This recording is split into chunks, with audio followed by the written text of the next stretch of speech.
Live from Jim Warren Park in Franklin, Tennessee.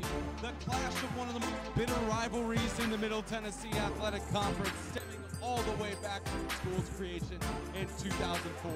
Franklin Christian Academy colliding with the Franklin Classical School Knights as both look to keep their playoff hopes alive in this week's Kingdom.com Extreme Game of the Week. And good evening, everybody. Spencer Thompson, Isaiah Austin, FCA, FCS alum, ready to call the game we've been looking forward to all season. All bets aside that we have, it's going to be a great game as both teams are fighting for their hopes to keep alive in the postseason. Franklin Classical School, they're completely winless on their season. A loss tonight and they are out unless they go for a slot in the bowl. Meanwhile, the Falcons, they still have a chance as they face the Riverside Christian Academy Knights next week. So they have a chance to get into that second seed playoff spot, potentially that bowl, but it's going to take a lot of efforts for them to get in there. And FCA out with their starting quarterback, Daniel Holcomb, so they're going to have to go to their bench in essence for a quarterback. But both teams' seasons are on the brink. And Isaiah, we look at both of these teams, and obviously we made our bet during the beginning of the season, but all bets aside, tonight's matchup is going to be a test of the bench, going to be a test of the depth for the Knights and the Falcons. Yeah, it really will, and we're going to see some new dynamics by both teams today. Finally got guys coming back, and FCA has lost a guy. So I think for FCA, we're going to see John Buchanan used in ways we have never seen before. On FCS's side, you have Josh Austin and Josh Salstrom starting together in the backfield for the first time this season. It's going to be interesting. This is going to be we're going to see things new from both of these teams that we haven't seen all season. It's going to be exciting to see how this ends up.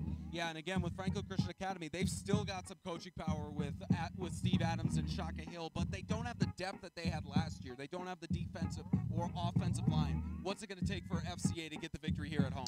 Well, I think that it's going to take the weeks and weeks of practice they put forth already. Those guys getting ready for this game, getting conditioned. They might not be deep, and this goes for both teams. They might not be deep, but if those front guys can play hard and those subs can come in and give them a break, but when those starting guys are ready to come back, give it their all, and they keep pushing and pushing, that's the team that will come out tonight, and I'm sure of it.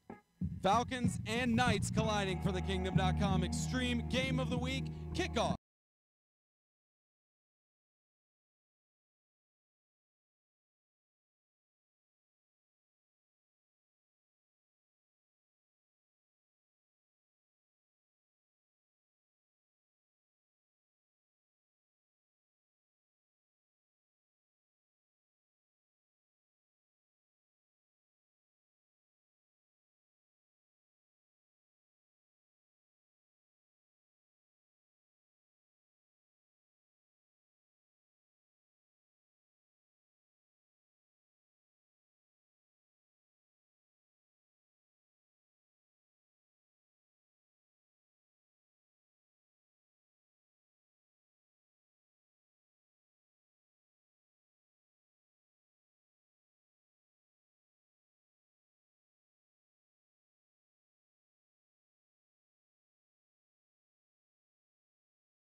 Welcome in, ladies and gentlemen. FCS has chosen to defer, and the Falcons will take the ball for the first half, defending the side closest to the baseball fields here at Jim Warren Park. And we can't stress enough, these teams fighting for their right to be in the postseason, fighting for the right for even a chance at the MTAC bowl game.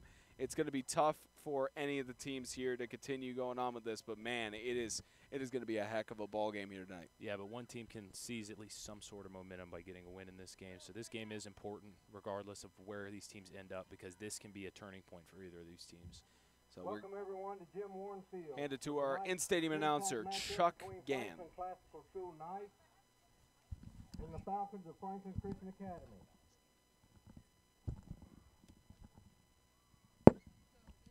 Few announcements.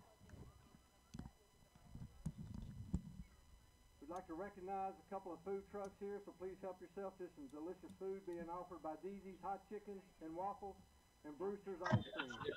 Hi, Spencer. Drinks and snacks located at the front gate. Spencer. Now we ask that all that can stand and raise your hats for the invocation given by FCA's headmaster Harris, and remain standing for our national anthem.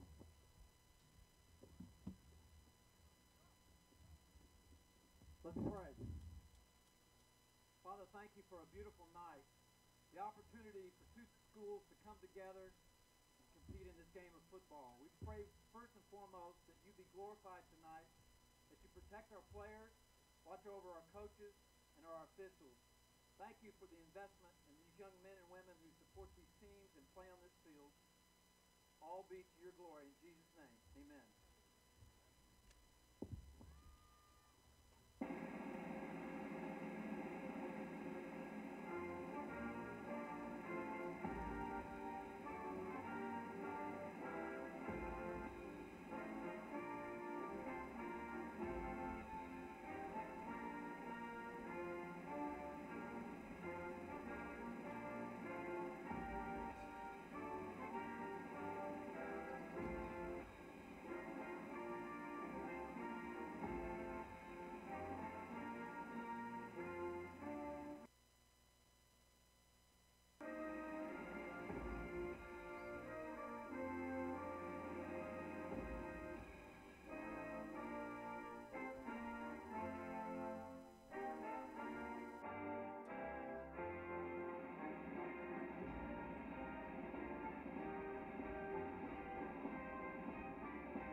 So again, the Knights have elected to defer to the second half, and the Falcons will get the ball first, defending the side closest to the food trucks that are on site here at Jim Warren Park. Tonight's game, the coaches of Steve Adams and Seth Witherington colliding in a battle of Franklin.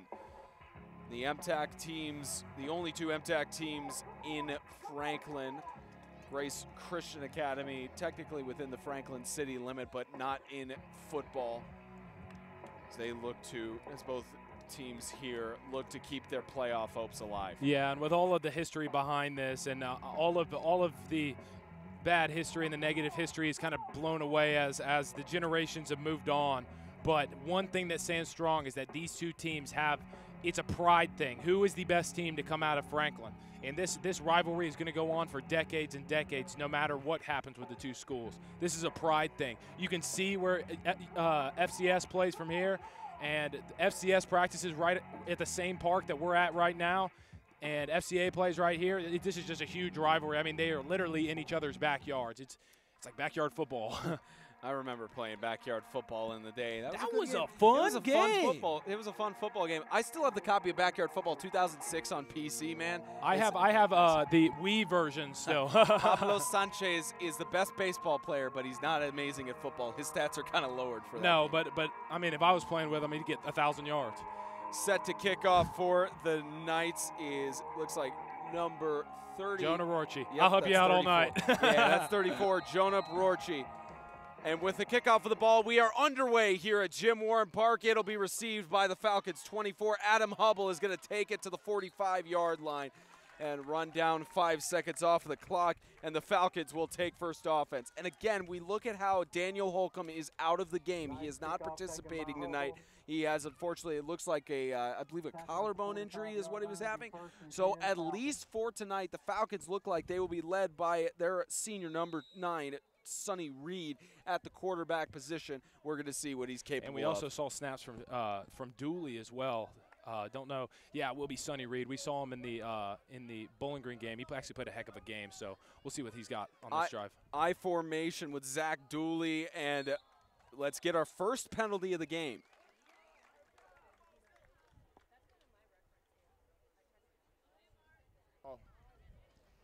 Encroachment, defense, 5 yards, they'll be first down. So an encroachment penalty and moving it ahead to 1st and 5 right on the 50-yard line. Yeah, and that's not a good start to a drive. That can be a drive starter immediately right out the gates for FCA. I formation, fake the handoff to Buchanan. Here goes Sonny Reed, right side, catch by Zach Dooley. He's going to get the first down and get to about the 42-yard line. And what a good play to get out of bounds for Zach Dooley. First down for the Falcons. Yeah, Sonny Reed has really impressed me this season. I think if they didn't have Holcomb, I really think Sonny Reed could step in there and be a starter and be efficient as well. Both guys can be starting quarterbacks in this league, and I think Sonny Reed getting off to a good start, and we expect some great things from him this game. Timeout called on the field. Looked like it was an official's timeout, and they're going to resume it here. So the clock has run way down to 11:24. It looked like he was out of bounds. I'm surprised that they ran the clock down there, but I formation again, 1st and 10. Handed off to Buchanan up the middle. The dominant force of John Buchanan heads to the 35-yard line. 2nd down and 3. And it's not necessarily that Buchanan is so big as much as he has so much center of gravity. He can go pick a hole, and even though he doesn't have a big frame, he can drag guys with him because he stays so low to the ground and just hits the hole with speed and strength. 2nd down and looks like about 4. The Falcons have stuck to the I formation on every play thus far. Sticking to their gun as John Buchanan, left side. He's going to be pulled down at about the 26-yard line with another 1st and 10 as the Falcons march down the field. It looks like John Buchanan's entire shoulder pad is out right now. So that's dedication right there. Yeah, he's just he really impresses me. The clock continues to run down. From the 26-yard line. 26-yard line, 1st and 10 in Knights territory. No I formation here. Buchanan in the backfield with Reed. Here's Reed handing it off. John Buchanan, right side. He's going to take off. John Buchanan, loose. Touchdown, Falcons. So it looks like we figured out FCA's game plan. They're going to leave it a pass option with Sonny Reed, but just like that, they go to the shotgun formation. Defense is thinking pass or run. Don't really know because they've been able to run both. Give it to Buchanan on the right side, just takes off, beats everyone to the edge like he's done all season. If FCS is going to stop him, they got to beat him to the edge. And I got to tell you, Spencer, he's a tough man to beat. So an easy touchdown there for the Falcons as the clock, it looks like they're signaling it to stop. It ran down there. The officials are going to confer. We're wondering why it was running down there again. I don't know if the clock manager is a referee. They were asking around. I think I saw a referee down there. Someone striped in white. Let's see if we got.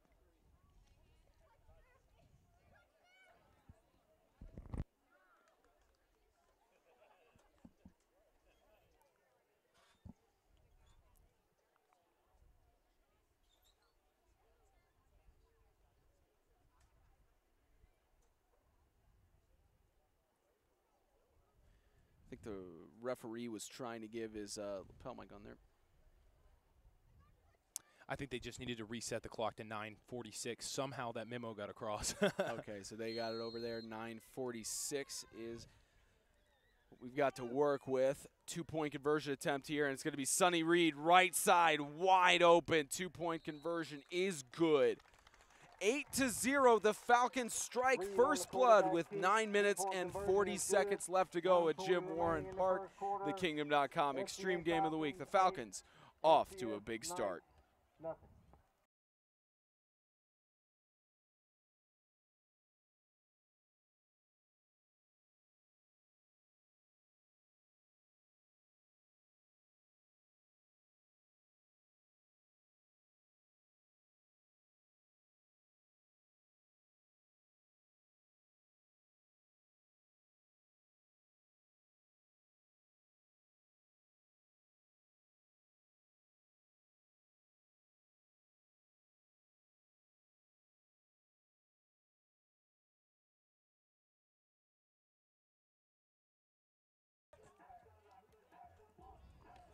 And on that last drive there, that 2-point conversion, that fake to John Buchanan rollout by Sonny Reed, wide open on the right side, that worked because of the success of the run game. They're just running the bare bones, and that's what Adams likes to do. That is working football. If you get something that works, everything can work in your favor if you have the personnel to do it. And that fake was sold beautifully. Ball on the 35-yard line. Kickoff here for number 2 of FCA. We don't have his number here on the roster, but kicked low, and that's picked up, pushed through by number 9, Carson McCann. And there's a dog on the field. There goes Bingo. Bingo trained to get the kickoff. What, Spencer? I didn't know we. Yeah, I thought the dog just broke free. That was the school mascot before we had the official Falcon that's over here on the sidelines. That's Bingo. I've played here. I didn't even notice. Yeah, it's been a while since you played here. I guess they decided to train him this year to change it up. That was awesome. The Knights on offense with the receiver outright, 2 men in the backfield. While snapped, handed off. Here goes 2 of the Knights. That's Joshua Saulstrand up the middle. And rush for about 3 yards on the play, 2nd down and 7.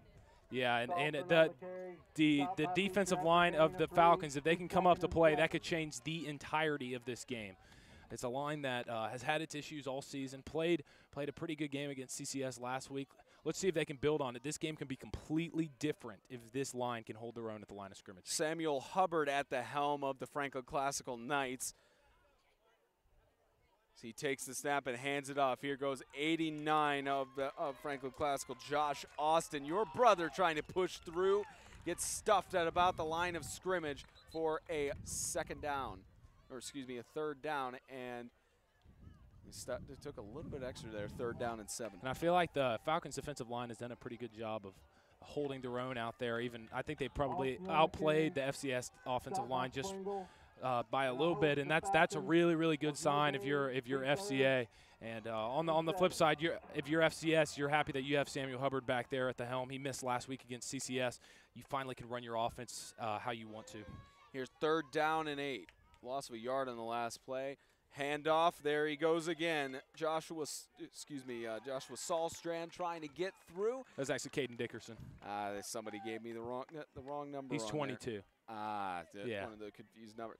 This is what happens when you don't print off your own rosters that have the numeric orders and such. You deal with what you can. 4th down and 6. So the Knights, you know the Knights' offensive strategy pretty well. You go for it here on 4th down? Yes, you go for it here on 4th down. This is very Coach Witherington-esque to go for it at the 43. You got 5 yards to go, and you can set a tone here. If you miss it, it's 8-man. You know, you trust your defense enough not to give up 57 yards. Here's 4th down, handoff, and stuffed is Joshua Saulstrand. Man, this offensive line is just getting bullied by this defensive line for FCA. Just stop there, and the Falcons will take over on offense. On the carry. And again, the defensive coordinator for the FCA Falcons, Shaka Hill, has been with the team through 2 championships, through the MTAC semi last year and several years before, and all the way back to 2011. So he's been with the team for 7 years, trying to get things going on the defensive side. Led him to 2 championships. I'd be willing to bet he probably at one point will be the longest tenured coach in the MTAC. Yeah, him and Tommy Thornton are up there as Sonny Reed scrambles in the pocket. Deep toss on the left side, incomplete, intended for the Falcons. Zach Dooley just overthrown, and a flag in the backfield. Let's check the Reed flag. pass attempt to Dooley, incomplete. We have a marker on the play.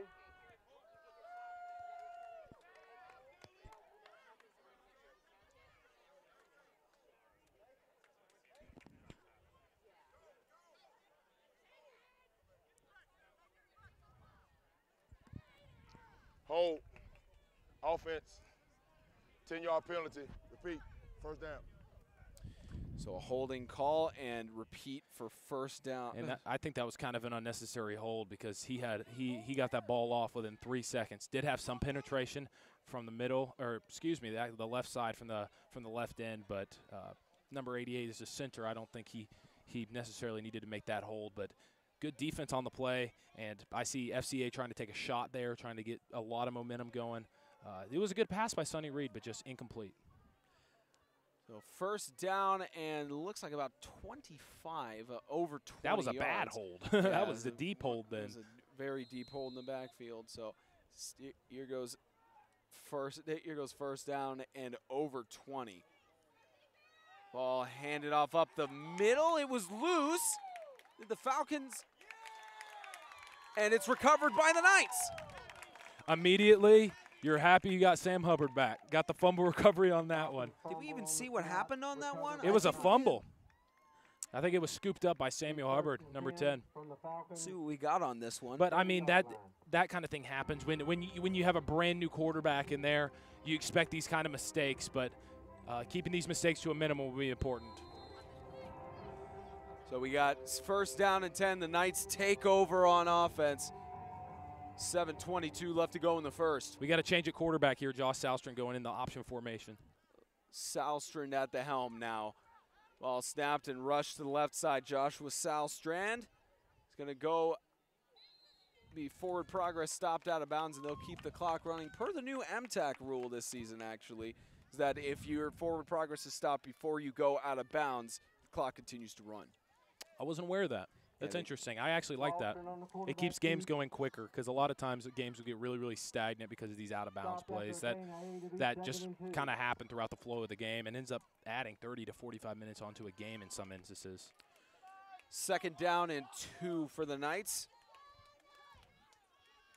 Here's Salstrand again. Hands it off. That's Caden Dickerson up the middle. First down and 10 for the Knights. And just like last year and just like Dubs throughout his whole career, he doesn't want to shock anybody on offense and do anything completely uncalled for. But he's not a trick play coach. He likes to run. He likes to run up the middle, run the same play 4 or 5 times in a row, just to run the defense into the ground and get the ball moving. And that's what we see early in this game. So the Knights are now in the red zone on the 19-yard line. Here's Salstrand again. Pass on the right side, incomplete. It looks like there is a flag. Salstrand's pass, incomplete. We have a marker on the field. See what the penalty is. Checking it with the coach. And we will get the call. Hold. Offense. 10-yard penalty. Repeat. First down. So holding call on the Knights, and they bring it back. Man, both offenses tanking because of one holding call. Last time we saw him get backed up 25 yards. Now the Knights offense backed up 25 yards. These penalties need to get to a minimum, especially with these young teams. So there's Joshua Salstrand. Ball snapped, faked handoff, right side, scrambling around. Gets to the middle for a rush of a few yards on the play, but won't make a huge difference after that holding call. So about second down and 17. And just a good run up the middle. But, again, this defensive line really playing spectacular tonight from what we've seen in the past. I mean, we haven't seen FCA play since week 1, so we're just going off of what we saw then necessarily. But I feel like this team is so much improved, and there's no one else to appreciate besides Shaka Hill at the defensive helm. Second down and 17.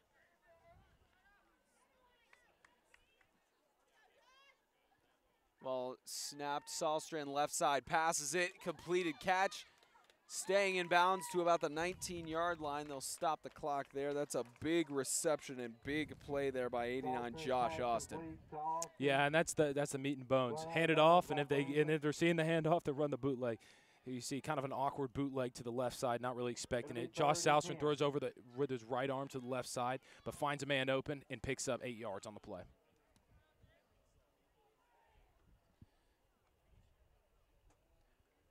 So they don't get a first down there. They get back to the first down marker as it's 3rd down and 10.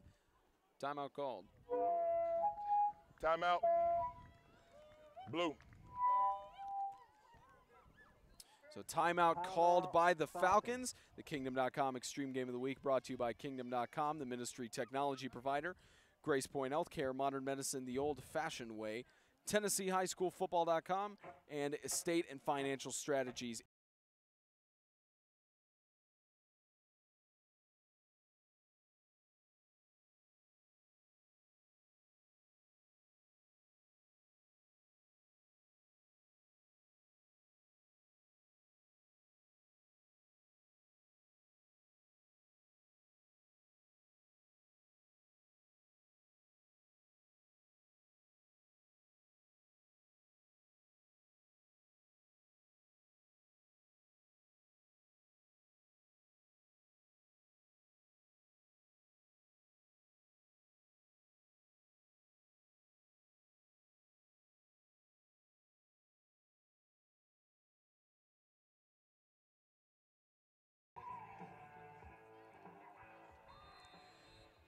Here's 3rd down and 10 on the 20-yard line, made yards back after that holding penalty, and Salstrand on the right side. Joshua Salstrand staying on his feet into the pylon. Touchdown, Knights.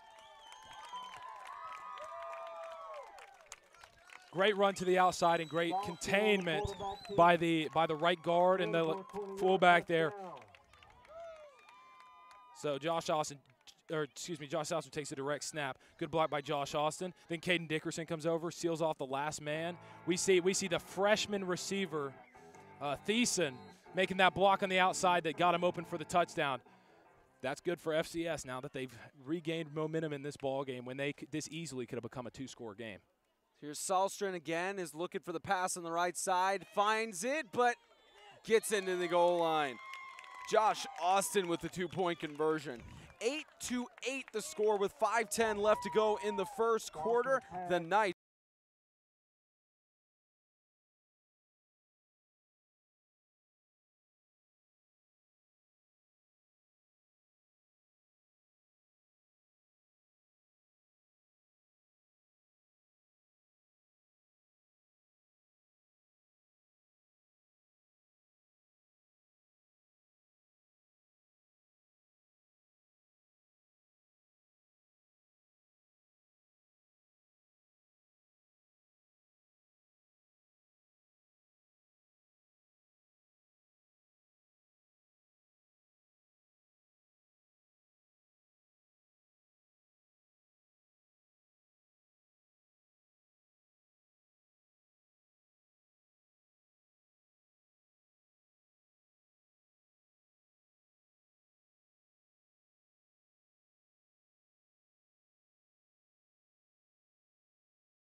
Kickoff here for Classical.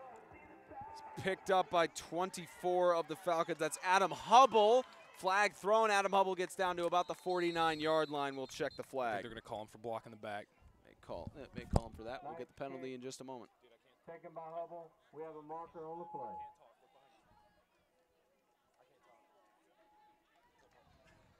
Blocking the back on the receiving team.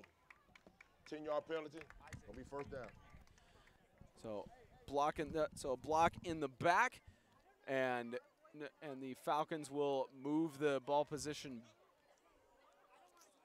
Let's see, in the receiving doesn't look very team. far back. Yeah, now they've got it sorted out. I was wondering when they were going to get that ball moved back. These penalties, man, killing both teams. Yep. So I said it would be which line dominated, but it might be whoever gets the least amount of penalties in this one. I mean, these aren't just offsides penalties. These are 15-yard penalties that are just backing these teams up. And just several penalties on both sides of the ball tonight as the Falcons take their next offensive drive, 1st and 10. At the 30.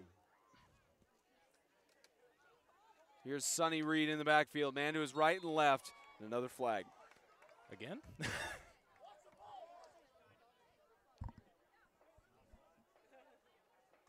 Dead ball, encroachment on the defense.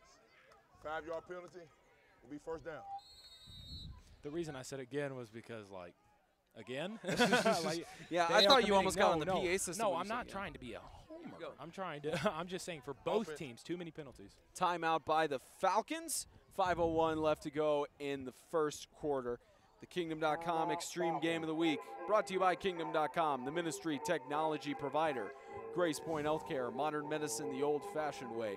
TennesseeHighSchoolFootball.com and Estate and Financial Strategies Incorporated.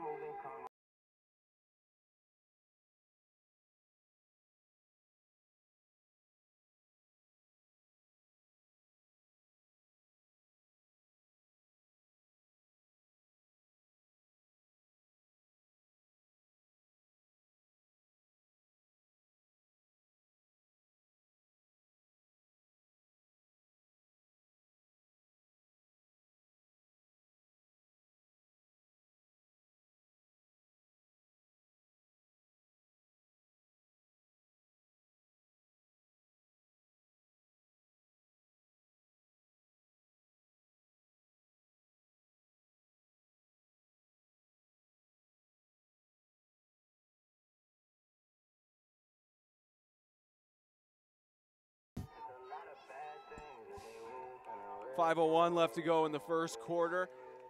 1st down and 5 after the penalty. So here come the Falcons. And another movement, so another penalty.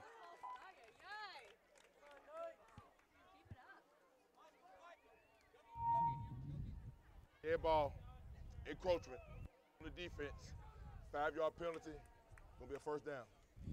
That's just undisciplined. 3 encroachments in the 1st quarter. So another 1st down for the Falcons. How much you want to bet they're going to say hut and it's not going to be it again? And let's see if they jump. Maybe that's a new game strategy. Just keep waiting until they encroach, but hand off to Buchanan.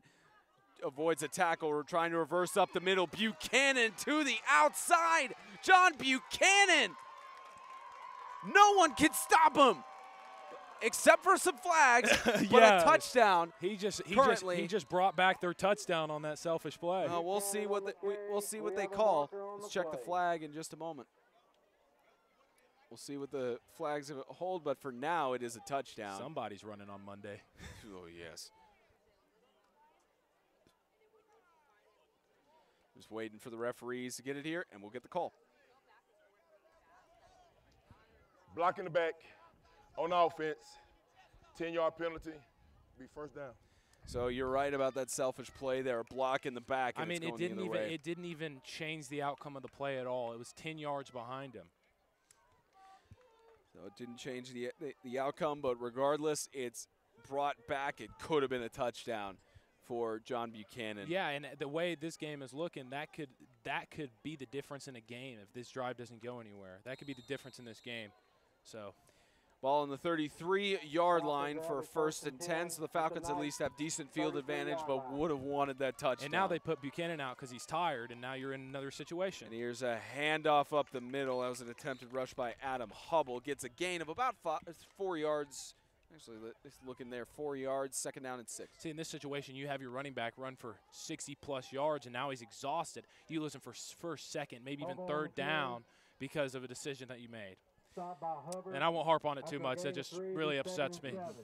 And actually, they only spot Adam Hubble there for a gain of 2 yards, so 2nd down and 8. 4 minutes left to go in the 1st. I formation again. The Falcons have loved sticking to that thus far.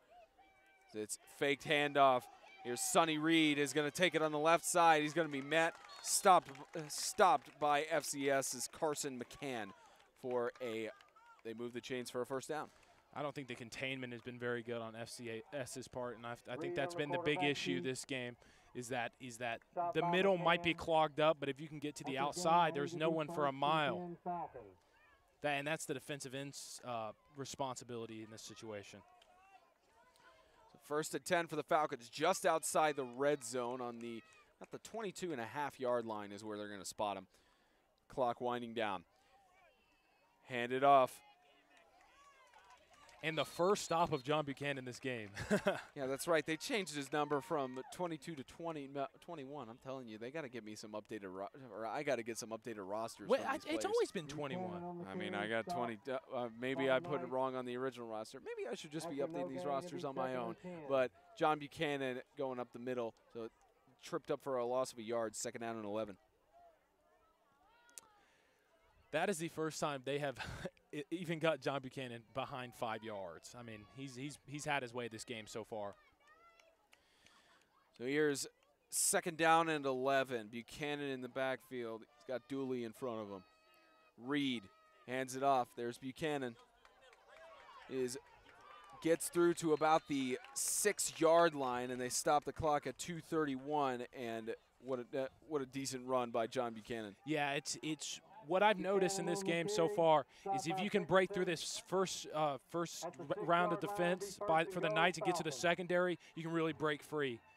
The secondary really likes to play up. There's an initial line of scrimmage. If you can make it through that 3 to 5 yard mark in this defense, you can break free. And for there, he gets about a nice 15 to 20 yard run because he can evade through that defense and has Caden Dickerson, the middle linebacker, have to chase him in traffic.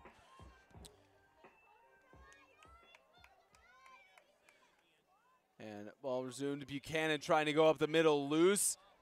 Gets stuffed by the entire defensive line for a 2nd down and goal. And again, it's because he can't get to the outside. That's where John Buchanan makes his living, on the outside. And for them to be running up the middle here, and I said we'd see different things from Buchanan, a lot of experimenting, I'm guessing, with how they can run their offense without Holcomb. And I feel like the only way to get John Buchanan big yardage is to bring him to the outside. Not a big guy, but a really strong and fast guy. If he gets to the outside, he can evade defenders and get loose really easily. So 1:50 left to go in the 1st quarter. It's Buchanan in the backfield with Dooley again. Reed hands it off. Here's Buchanan up the middle, pushing through, gets a gain. They spot him at the 5-yard line for 3rd down and goal. And this is going to be a big down. I know we both expected this to be a super high-scoring game, but it looks like these offenses are going to run it down each other's throats. Not going to be a lot of passes, and this clock is going to keep running for the whole 48 minutes. We might be out of here at 8:45. It's potential. We had that. We were out of there quick. Which game was it? I think last week we covered. We were out of there pretty quick. It wasn't Lancaster. I think it was the week before that. We had a really quick game because it was rushing throughout every game. Let me look back here. I want to say it was Bowling Green South. Yeah, but I wasn't at that game. But it was because there was 48-0 at halftime, and the clock just kept running. Yeah, so we were out of there pretty quick. I don't think there's going to be a mercy rule in this one. No, it's going to go all the way to the bitter end as Buchanan, it's pitched to Buchanan, trying to stay on his feet, will be tripped up for a loss of about 2 yards, 4th down and goal on the 7. And that's the matchup we've been excited about. You know, those two guys are so different, but you have Caden Dickerson and John Buchanan, two undersized guys who hit like a freight truck. And we were really excited to freight trains. Yeah, I was going to say freight truck. No, I haven't heard that one before. That doesn't exist, but I mean that might be a cool invention. I mean, there are that might freight be a cool trucks. invention because who is going to damage a freight truck? You want to put like money and jewelry in there? It would never get touched. Jeez, look, man, just put it on the highway. There are freight trucks. They're just called semis. No one calls them a freight truck. There's the freight trains, but. Well, semis are actually pretty dangerous. I mean, yeah, semis are dangerous, freight trains are dangerous, or freight trucks are dangerous too. We'll go with that. End of the 1st quarter, tied at 8 between the Knights and the Falcons. An intense game here at Jim Warren Park. The Kingdom.com Extreme Game of the Week is brought to you by Kingdom.com, the ministry technology provider. Grace Point Healthcare, modern medicine the old-fashioned way. TennesseeHighSchoolFootball.com, and Estate and Financial Strategies Incorporated.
Nashville.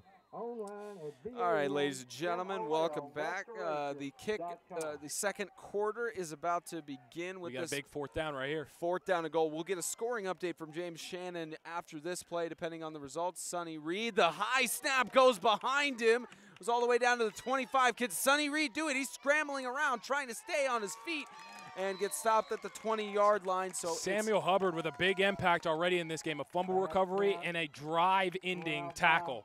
Great defensive play for Samuel Hubbard on that one. Let's see if but we again, get the replay on this one. again, So high snap.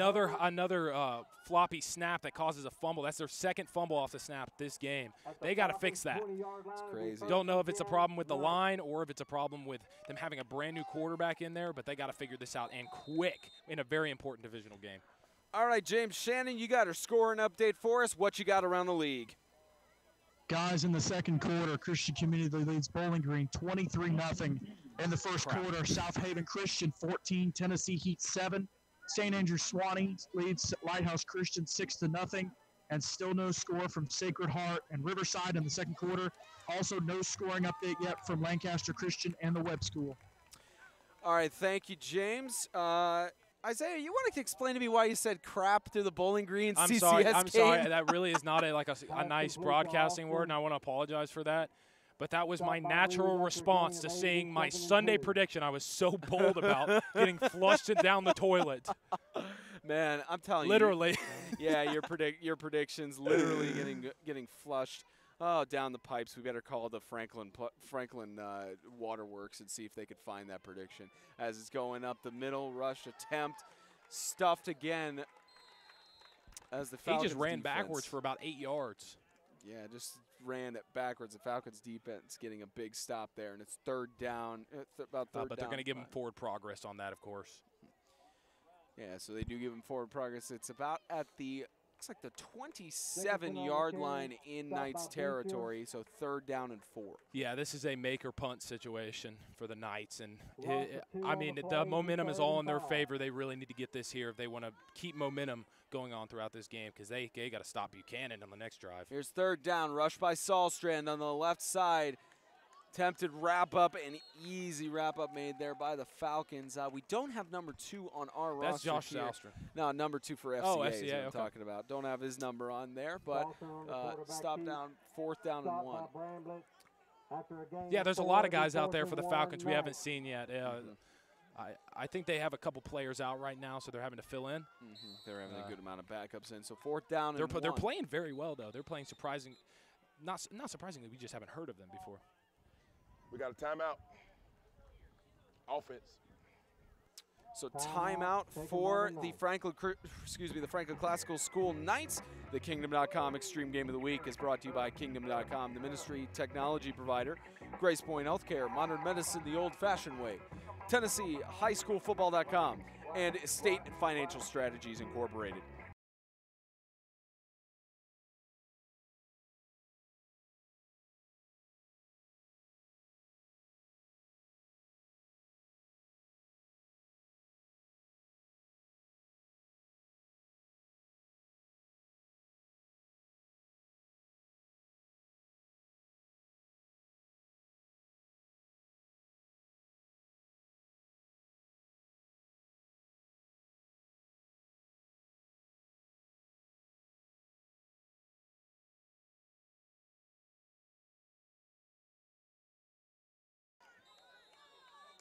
Fourth down and 1.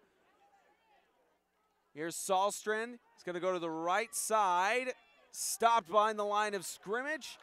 And does he get past? Wait for the referee's ruling. Sahlstrand on the carry.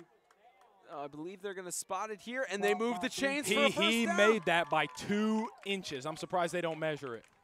Yeah, they decided not to measure it. The head referee decides it's okay, and the Knights get another first down.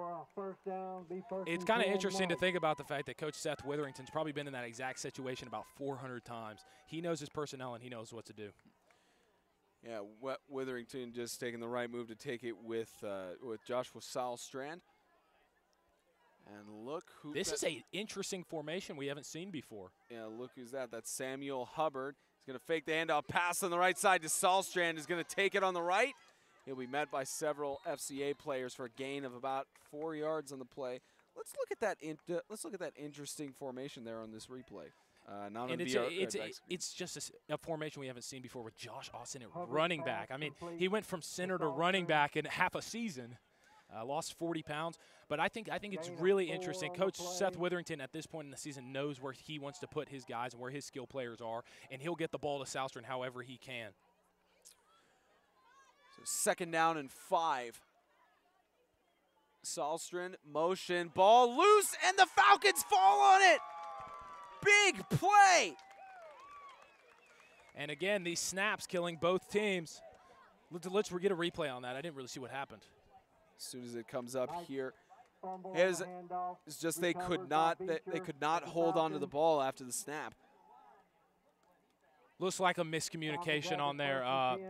Looks like Hubbard wasn't ready for that one. Maybe the snap count had already occurred, but he was just not prepared. The ball went up. Running back went for the sweep. Quarterback wasn't ready for that one. So 8:41, and the Falcons have it back on the 32-yard line. FCAI formation again. Ball handed off. And that's Buchanan again. Flag thrown in the backfield. John Buchanan on the outside tries to juke out his man. Stiff arm stays to about the 22-yard line, but we have to check the flag. We have a marker on the play. Get what the referee says here, and here he goes. Hold. Offense. 10-yard penalty. Repeat. 1st down. These long penalties killing both teams, and especially FCA. Yeah, both sides of the ball having their issues with the penalties. And John Buchanan could have had a good run just outside the red zone there. See, John Buchanan's been trucking all night, but his productivity won't show in the stat sheet for this first half because they keep getting called back. He could have had a 60-yard rush earlier this game. That was shortened to 20 or 30. I don't know. What is the rule? Did they put that in the stat sheet? I'm actually not sure what they put on the rule for that, but 1st down and about 20 for the Falcons on the 46-yard line. Ball loose, but they rule it down by contact. Another muff snap. Something's going wrong in this front line. Yeah, it looked like it almost looked like it was either a false start or offsides there by either side of the ball. It looked like the snap hit the ground, and Sonny Reed went down to grab it and accidentally went down on a knee to grab the ball. 2nd and 21 on the 45-yard line. And see, this isn't the fact that it's 2nd and 21 is not spectacular defense, but just offensive mistakes throughout the game. And there really needs to be a change for both teams, and we're going to see some scores on the board in this first half. So now 2nd down and 26. Here's Sonny Reed in the shotgun looking for the pass. He finds it. Reception made. Don't have number 5 for the Falcons on the roster here, but good reception. So many mystery men that are making big plays. Yeah, a lot of them making big plays. I guess his forward progress was stopped in bounds there because they keep the clock running. Both defenses have been really impressive, and I know both offenses have been trucking, but the defenses, I mean, on that play, Caden Dickerson coming over, that was a great toss by Sonny Reed, but Caden Dickerson saw it the whole way, the middle linebacker coming over and knocking him, only allowing a 5-yard gain on the play. So 3rd down, and looks like they'll do about Spencer, I want your opinion. I want your opinion. Oh, I know. Oh, boy. If they don't gain here, do they punt? I say if they don't gain, you still go for it. I think you punt. You pin them back at the 10-yard line and see if they can drive 90 yards. We'll see what they do with this 3rd down play here, and whistle's blown. And, of course, that's all theoretical. Right.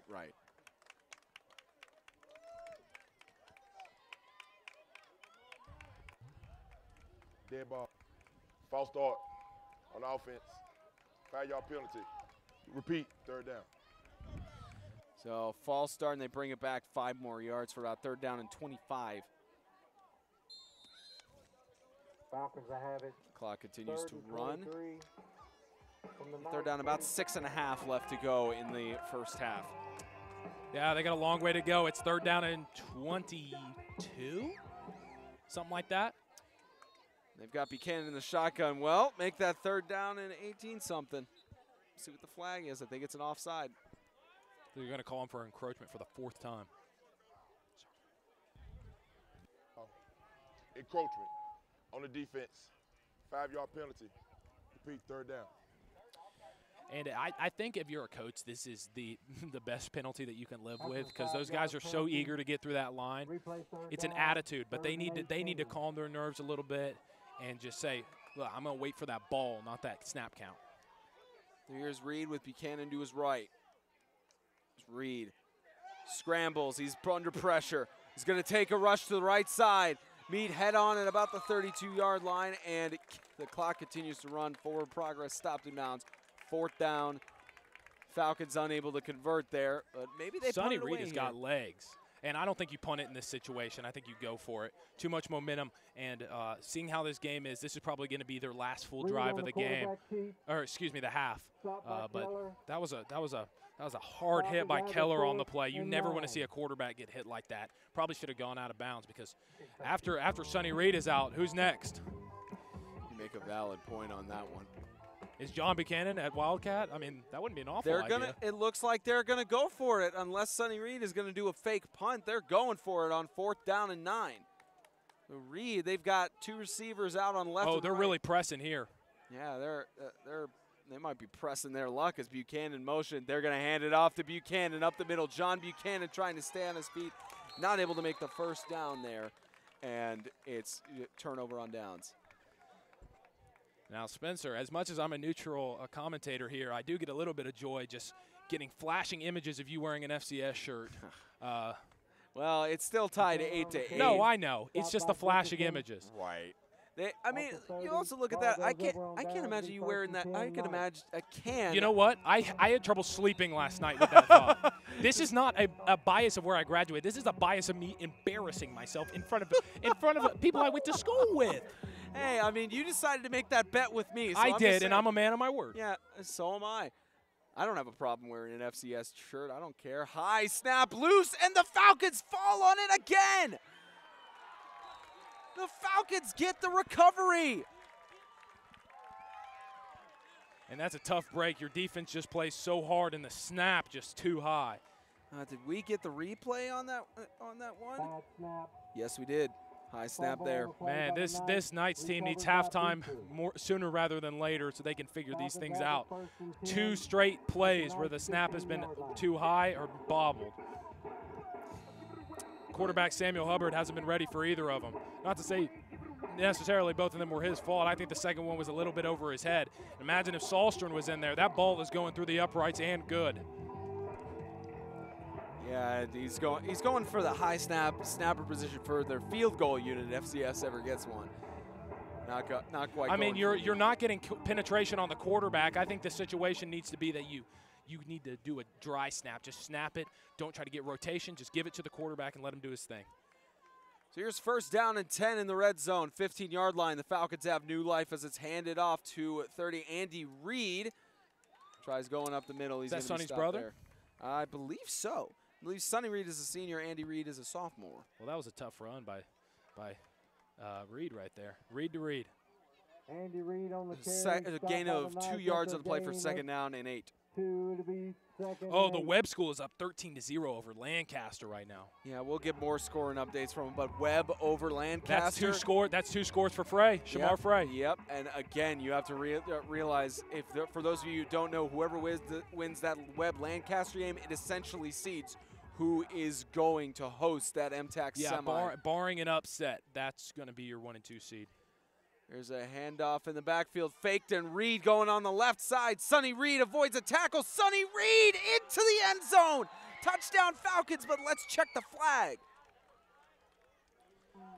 Get the referee's call in just a moment. Reed on the quarterback keep. We have a marker on the play. All right, let's get the call.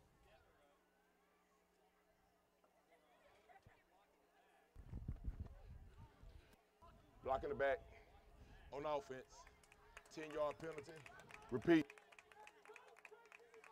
And that's just undisciplined football. Let's see if we can find that block in the back on this play. I think I didn't catch it. I saw an issue going on.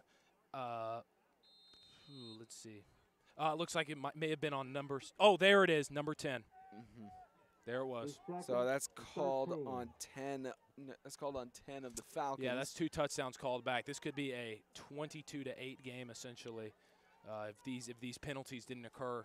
But these penalties keeping the Falcons from getting over the hump. 2nd down and 15. Sonny Reed hands it off. That's number 30 of the Falcons, Andy Reed, going up the middle for 3rd down at the 11-yard line. If I might add, it's kind of interesting that none of these penalties committed have dictated whether the score would have occurred or not.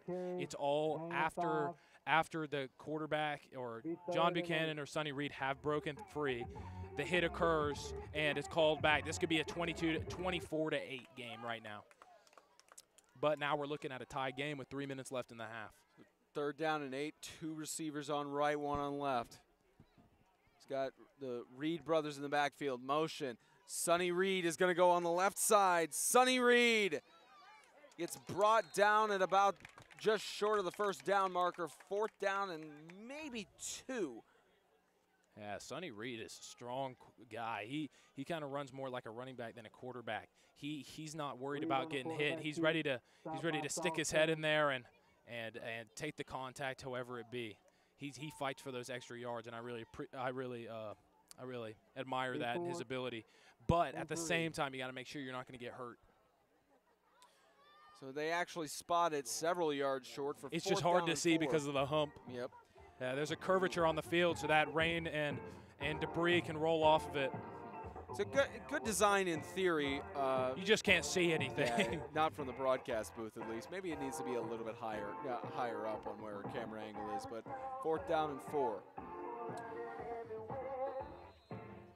I'd like to thank you for tuning in as a timeout is called. We got timeout. Offense.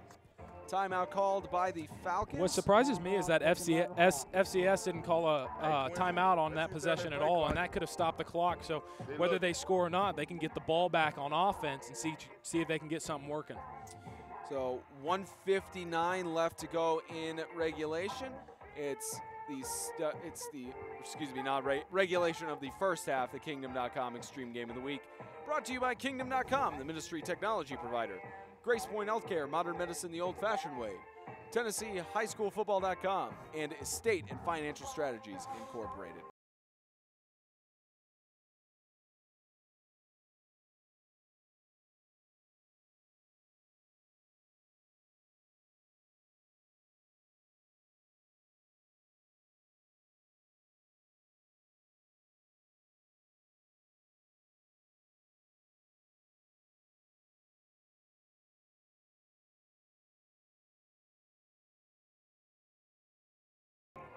I got you. We're going to get some updates from James Shannon in just a moment. But first, we got this 4th down and 4 for FCA trying to get a score here. The ball is snapped. Sonny Reed brought down for a sack. Huge sack in the backfield. And this missed red zone conversion could come back to bite the Falcons. And the Knights have timeouts and time on the clock to make a drive out of this and get the ball to start the second half. I'd be surprised if they go with Hubbard on this one. It seemed to have more production with Salstron in there. Not that Hubbard's had a great game on defense. It's just, first week back after missing 3 weeks with the team. You're always going to have some rough passes, but this is too important of a game.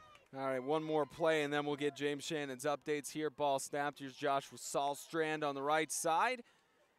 Staying on his feet, Salstrand weaving through the defense. Gain of about 7 yards on the play, and we're about 2nd down and 4. Let's go to James Shannon for our scoring updates. Hey guys, at halftime, Christian Community leads Bowling Green Christian 29-0. The Heat have gotten within 1. It's 14-13. South Haven leads. Swanee, it's 12-0 over Lighthouse. Riverside has put a score on the board, so it's 8-6 over Sacred Heart. And the Webb School still leads Lancaster 13-0. All right, thank you, James. As we see the play here, Salstrand right side goes through, gets the first down to about looks like the 33-yard line. And I might add, it seems like Swanee's really figured it out since that week 1 loss. They've really figured it out as a team and are playing well against a very, very able Lighthouse team. So first down and 10 as they run the clock now. About 60 seconds left to go. Can the Knights get something here on offense before going into the halftime locker room? Wonder how many timeouts they have left. Not sure how many. It's Sahlstrand tries to rush it, but we'll get the call.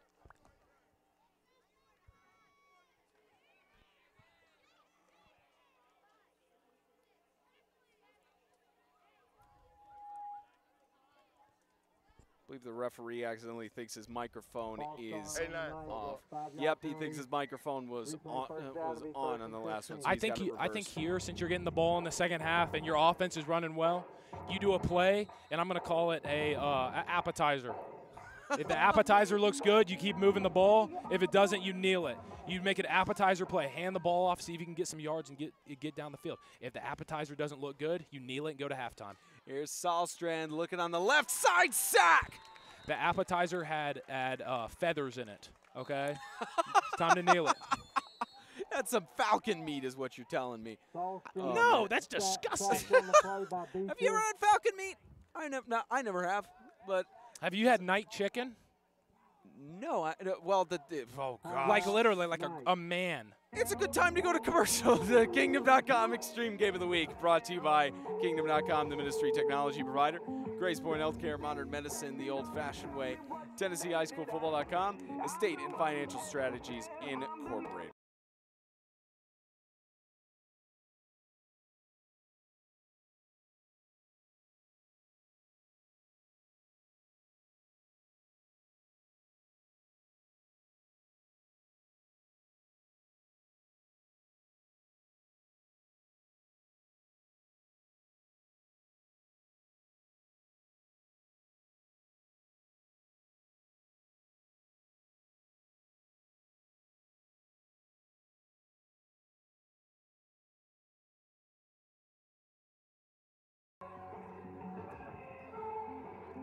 .7 to go in the first half as the Knights are trying to get something going here on offense. And I got to be honest, I thought for sure we'd be looking at a 30-20 score right now. Thought we'd be looking at something more intense as they stop the clock. 24 and another flag on the field.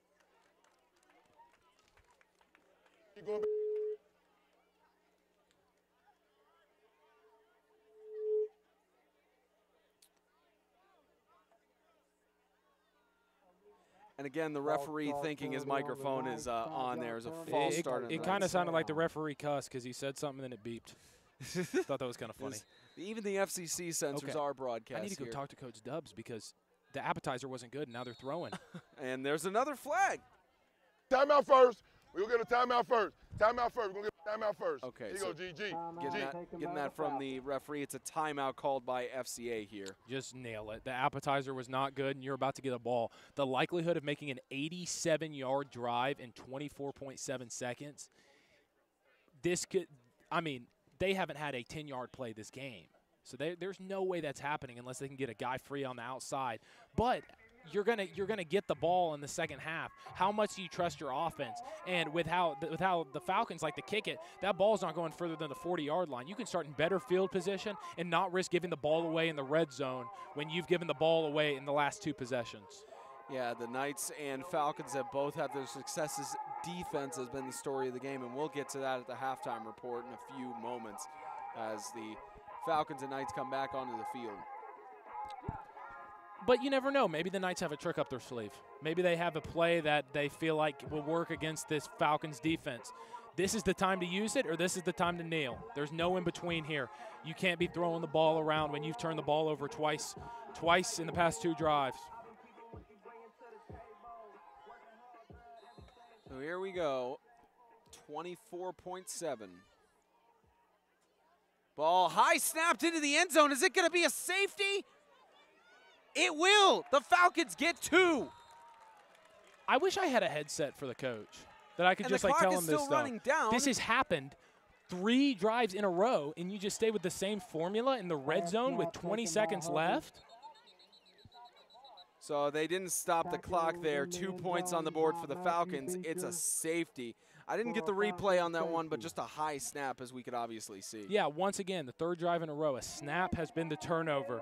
But I don't know why you don't go into the kneel formation.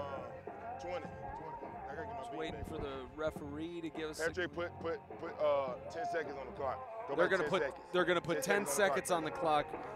It's kind of a good thing when we have the referee's microphone on at some cases, but 10 seconds left on the clock. And the Knights special team has had trouble all season. It's going to be interesting to see how they go about this punt. At high school level, you can kick it too, can't you? Yeah, I'm sure they'll kick it then. So, remind me, Isaiah, what was the bet? It's that so Yeah, whoever we're not wins- hitting that number, Okay, Spencer. so yeah, I know. And I don't have an L hat either. It's 50 to 30 is the Either way. thing, yeah. Yeah, so it doesn't look like we're going to hit that number at this point unless somehow something changes, but I mean, it is. You never know what could happen in the second half. One team gets tired, No. things can happen. And But they we're haven't- still looking at an 8-8 score for some reason. It's yeah, I was about to say they haven't updated the scoreboard yet, but it is 10 to Eight-man there extreme. they go. Eight-man extreme is on top of things. Yeah, 10 seconds left in the second quarter. So yeah, we've got 10 seconds left to play with. So the Knights, you think they're going to give something to Buchanan to try and get another score at the half? Yes, because they don't get the ball coming out of halftime. And this Knights offense, if they can get those snaps down, they've been moving the ball very well. So we'll see what the Knights can do here on the kickoff. Onside attempted. It's fallen on. I didn't know you could onside on a safety. I guess that Maybe they just didn't want to give it to Sonny Reed. I guess not. But that was Zach Dooley who fell on the ball. The Falcons have 7.1 seconds to. Wouldn't be surprised if this is a kneel either. We could Good see catch. either way. Yeah, that's the referee Mike again. They'll learn eventually. No, we'll tell. I'll tell him at halftime. No, let him know at halftime. He's got it No. reversed. It's hard for refs that this is their first time doing it because they Right. don't understand. It's not natural. Like Right. they do this all the time, and they're not used to turning on and off a microphone. Right. So we'll see what the Falcons can do here, and then they've got Buchanan in the backfield with Reed, 7.1. You got to look for those two guys out there. Really seems like they were happy to get out there. The ball might be coming their way. We'll see. So movement, and Sonny Reed is going to look for the pass deep on the left side, intercepted, and picked out at the last second. It's considered an interception and fumble. Salstron falls on it at the 1 yard line, but time expires. That could have been another safety. That could have been. And that's the end of the first half. In 30 seconds, we'll be back for the halftime report. The Kingdom.com Extreme Game of the Week, brought to you by Kingdom.com, the ministry technology provider, Grace Point Healthcare, modern medicine the old-fashioned way, Tennessee High School Football.com, and Estate and Financial Strength.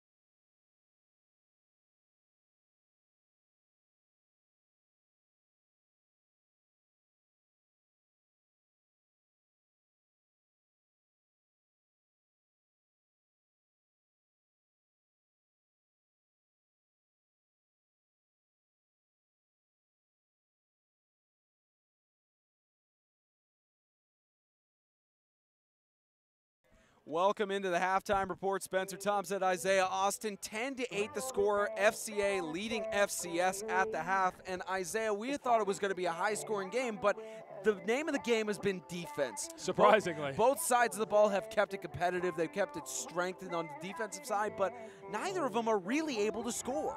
No, and I think that's a testament to the defense and also the mistakes that both offenses have made. They're different mistakes too. So FCS, the problem has been they've done 3 bad snaps in a row. One leaving them with a safety. Might be a quarterback issue. They now have Samuel Hubbard back at the quarterback spot for the first time in 3 weeks. Then on the FCA side, the issue has been 2 block-in-the-back penalties that have brought back touchdowns that were not got earlier in the drive. So we could be looking up at a 26-8 score right now if these useless block-in-the-backs did not occur. Yeah, and you look at with those block the backs, those have detrimented FCA, and they've kind of held their own for the most part to get that safety. What is it that FCS has to do coming out of the locker room? well, they really need to figure out whatever's going on with this snap. That is their issue. This game, their issue is the snap. They're playing the ball that they want to play. They want to run it through the mud and try to get defensive stops and run the ball down your throat.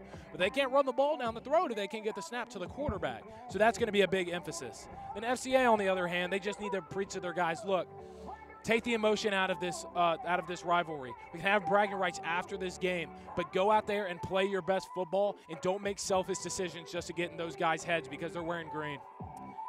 10-8 at the halftime, and the Falcons leading by 2 over the Knights in the Kingdom.com Extreme Game of the Week. We'll be back in about 8 minutes for coverage of the second half.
welcome back to coverage of the second half, live from Jim Warren Park. Spencer Thompson, Isaiah Austin for 8-Man Extreme on call for the Kingdom.com Extreme Game of the Week. Really happy to be back on the Franklin soil for a game. I mean, I'm back on my home soil. You're technically on yours because this is the, just right down. We can literally see your home field from across the way here. But I mean, both of us back on our soil. While they're about to do this kickoff, we got James Shannon for some scoring updates that are going to surprise you. James? Hey guys, before we get to the scoring updates, I want to give a food update. I am taking all suggestion, and I got the Philly cheesesteak here from the Christian Community concession stand. I'm about to drive back to Springfield to stop my mama. Anyways, let's get you some updates. Starting the second half, Christian Community still leads 29-0. South Haven Christian leads the Tennessee Heat 20-13. Lighthouse has put a touchdown on the board, so it's 12-8. Riverside Christian leads Sacred Heart 14-6, and the Webb School leads Lancaster Christian 21-6. Wow. All right, thank you, James. And I don't think anybody was anticipating that. So it looks like the Webb School is going to turn around from going to 4th place in MTAC to, who knows, maybe second or 1st place. They might make it further than we thought. So here we go. Kickoff for the second half, received in the backfield by Sahlstrand. Sahlstrand up the middle, weaving through, managing to avoid a majority of tackles until Zach Dooley brings him down. Flag thrown, an obvious face mask there down to the 46-yard line. Who do you think the face mask is going to be on? It looked like Dooley maybe. We'll get the call. Taken by Sahlstrand. Met first by Dooley. Let's get the call from the referee in just a moment. We have a marker on the play. You're having a discussion here about the multiple penalties. And here we go. Flag is waved. There's no flag on the field. You want to get a replay of that? I didn't get a replay of that last one, but it may have been something interesting to look at because it looked like there were two guys gripping the face mask from each other, so that may be why I missed it. I guess I'm blind. Sun blind? Marker on the play. Did you just say you got sun blind? No, I said I'm blind. I don't have my glasses on, and we're far away. I have to zoom in. I thought you said you got sun blind. I was like, wait a minute. Isn't that a SpongeBob joke? Is it? It might be. No, that's sun bleached. Sun bleached, yeah. Rush up the middle. Rush up the middle. That was that number. Looks like 22. That was 22. Caden Dickerson up the middle, as it's now to 2nd down and 11. I'm surprised they haven't gone back to the Sahlstrand formation again. That really gave them a lot of success in the first quarter. But now that they've switched it up, the offense has been stagnant and had made 3 early turnover. Yep, and 2nd down and 9 as he got a gain of a yard. Handoff, tripped up in the backfield. Not enough room for the rush. Caden Dickerson gets tripped up for a loss of about 5 yards. Don't really understand the formation they're running right now. There's not enough power, not enough strength to make it through this Falcons line. They're really going to need to figure something out, and it looks like Hubbard out, and Sahlstrand in at quarterback. Now 3rd down and 12 on the loss. Dickerson in the backfield has got 2 men to his right. Dickerson is looking for the pass. Deep toss on the right side, intercepted by Sonny Reed. Intended pass for 23, Ethan Keller. And there's a flag on the sideline. Now, we did get a replay of that. There's a flag on the sideline. We'll see what we've got. It might be enforced after the play. I think it's probably going to be pass interference, but I don't know which side it's going to be on. It looked like they were fighting for that ball pretty hard. Yeah, both of them were fighting there. And Shaka Hill talking to the referee, seeing what's going on here. And that's interesting. I've never seen a read. Call.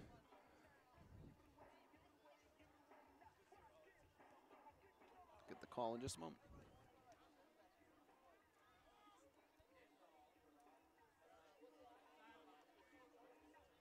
So sideline warning against the Falcons. The interception is good, and it is a 1st down.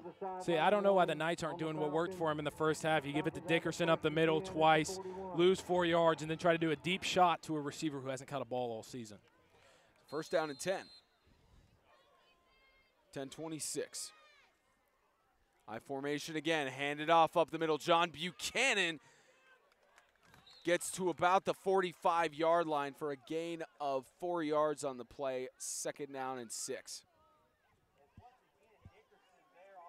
Yeah, and I feel like the Knights have done a pretty good job of containing John Buchanan. If you can stop Buchanan, you can stop this FCA offense. But on the other hand, this Falcons defense is really handling the Salstrom Dickerson show right now. 2nd down and 6. Handed off to Buchanan again up the middle. He'll be dragged by his jersey. The ball loose. And they stop the ball. It's going the other way. This has just been a game of just uncalled for errors. And on this play, I mean, again, the defense just stops Buchanan in his tracks, and that ball just pops loose on impact. We see there he just gets hit by, looks like number 7, Evan Parolini, and the ball is jarred loose. Just more white jerseys than blue, and the ball is going to the Knights. The Knights get possession on that one. Lucky break for them as they are down by 2. Very lucky. Now they have the best field position they've had starting out all game. Salstrand in the backfield, false start on the wide receiver.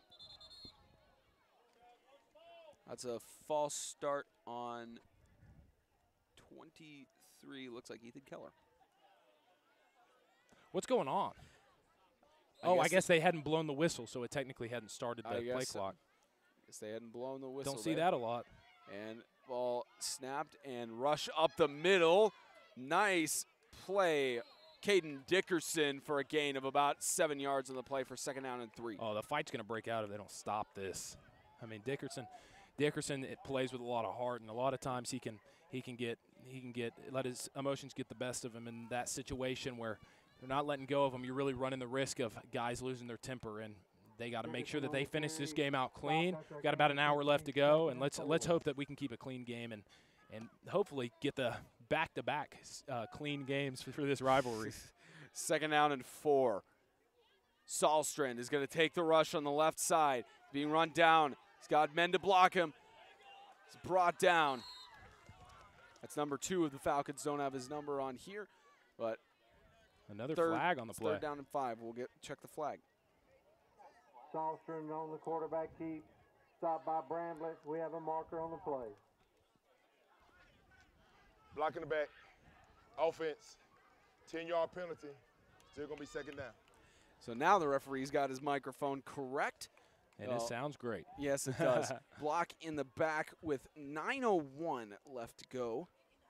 And that's not the worst penalty in the world for the Knights, because now they have an opportunity to, if they have a trick up their sleeve, get better position on this 3rd down. But we'll see. We'll see. I'm surprised they actually accepted that penalty for only the 10 yards as opposed to the 3rd down in punt range. It's an interesting move by Coach Witherington as we get to about 2nd down and 14. And Hubbard's back in at QB. Ball in Falcon territories. It's handed off. Fake handoff. That's Samuel Hubbard who's stopped. Samuel Hubbard, and there's an injury on the play. That's Sonny Reed who's down. Hubbard on the carry. Stopped by Sonny Reed. Sonny Reed is down. Let me see if we can get any replay on that hit. I think we got it. Right there, right there. As soon as it loops for us, let's look at this one.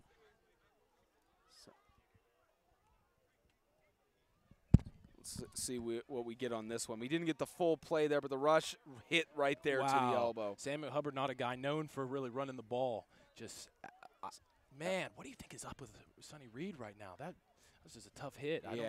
It could be a number of things. They're going to have the medical staff look at him for the Falcons, and we are going to take an injury timeout.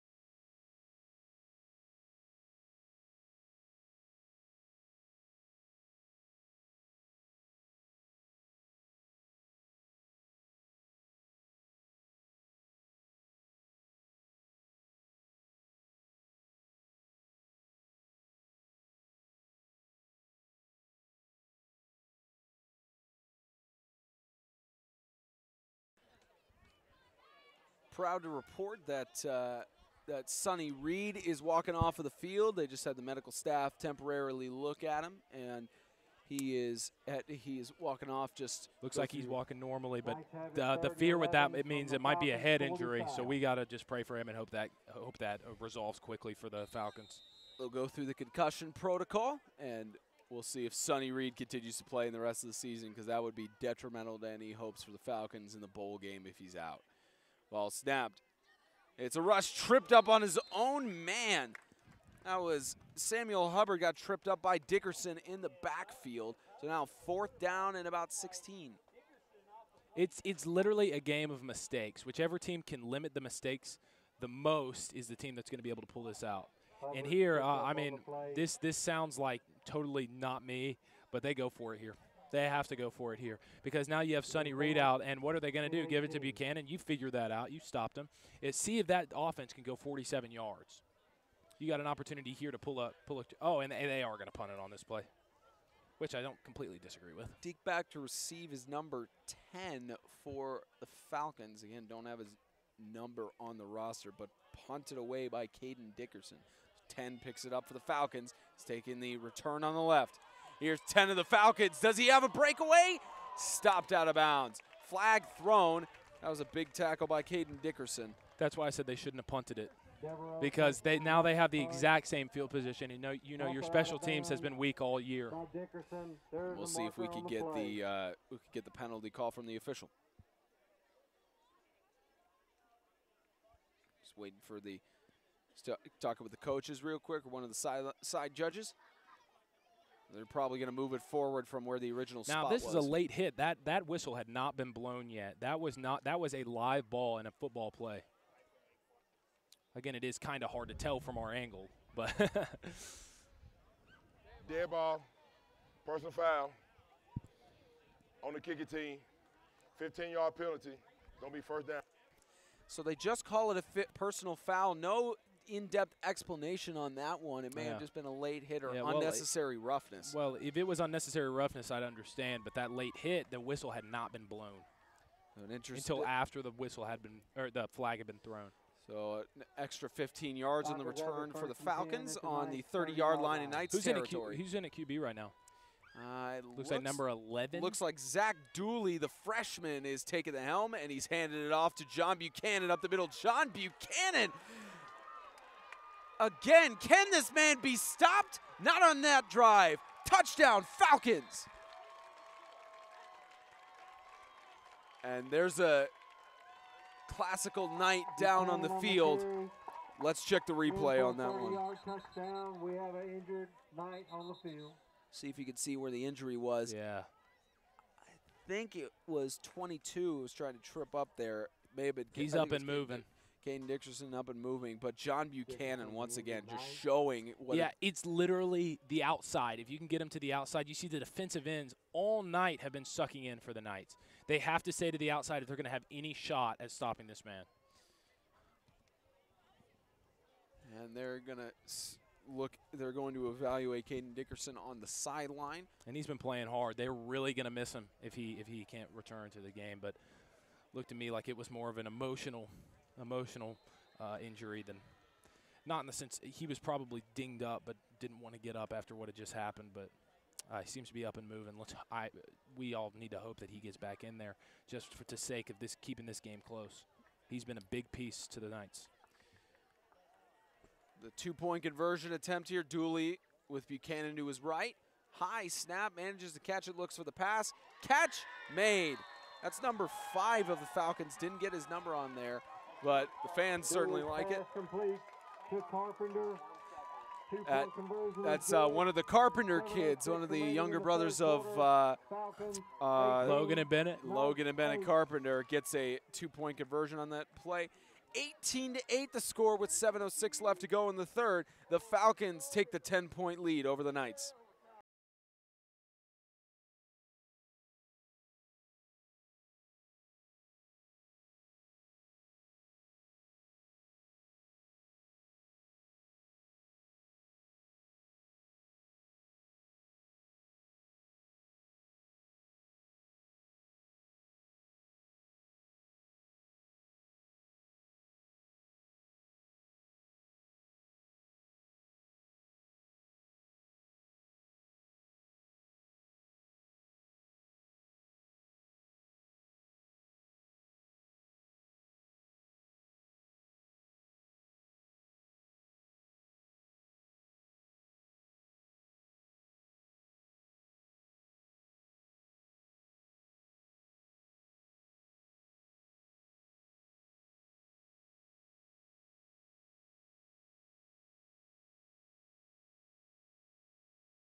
That's not brutal enough. That's right. We could, though. All right, here we go. Well, cool. Well, cool. It looks like we were unmuted for that, just talking about our preemptive bet. That's about whoever loses, and touched by Dickerson, who's back in the game. Good to see him back as he stays on his feet. Brought not to his knees quite yet. Finally brought down at the 20-yard line. And Dickerson's a tough guy. He only stands at about 5'6", 5'7", but he can really bolt through. Looks like he's slow to get up. I don't know how much you push him at this point. He's definitely hurt. Bramlett's kick taken by Salstrom. So the Falcons will try to get some more defense going here. And Salstrom remains on the bench, so this team ending up to be pretty one-dimensional right now. 1st and 10 for the Knights. We'll see what they can try to do on this drive to get back from their 10-point deficit. Knights have it 1st and 10 at the 21. I say you keep running the ball. There's no need to panic. This is a manageable game. Low-scoring games look out of hand sometimes, but they're very manageable. They've got Keller on the left. Ball handed off. That's Dickerson again. Gets to about the 35-yard line. About 2nd down. Looks like about 2nd and 7. If the Knights are going to find success, they're really going to need people to come out and block for Dickerson on that play. It looks like it's the most yardage they're going to be able to get is, unless they break out, 4 to 5 yards tops, because this line is just getting bullied by the defensive line of the Falcons. So 2nd down, and looks like a 2nd down and 6. 4 yards on the play, be 2nd and 6.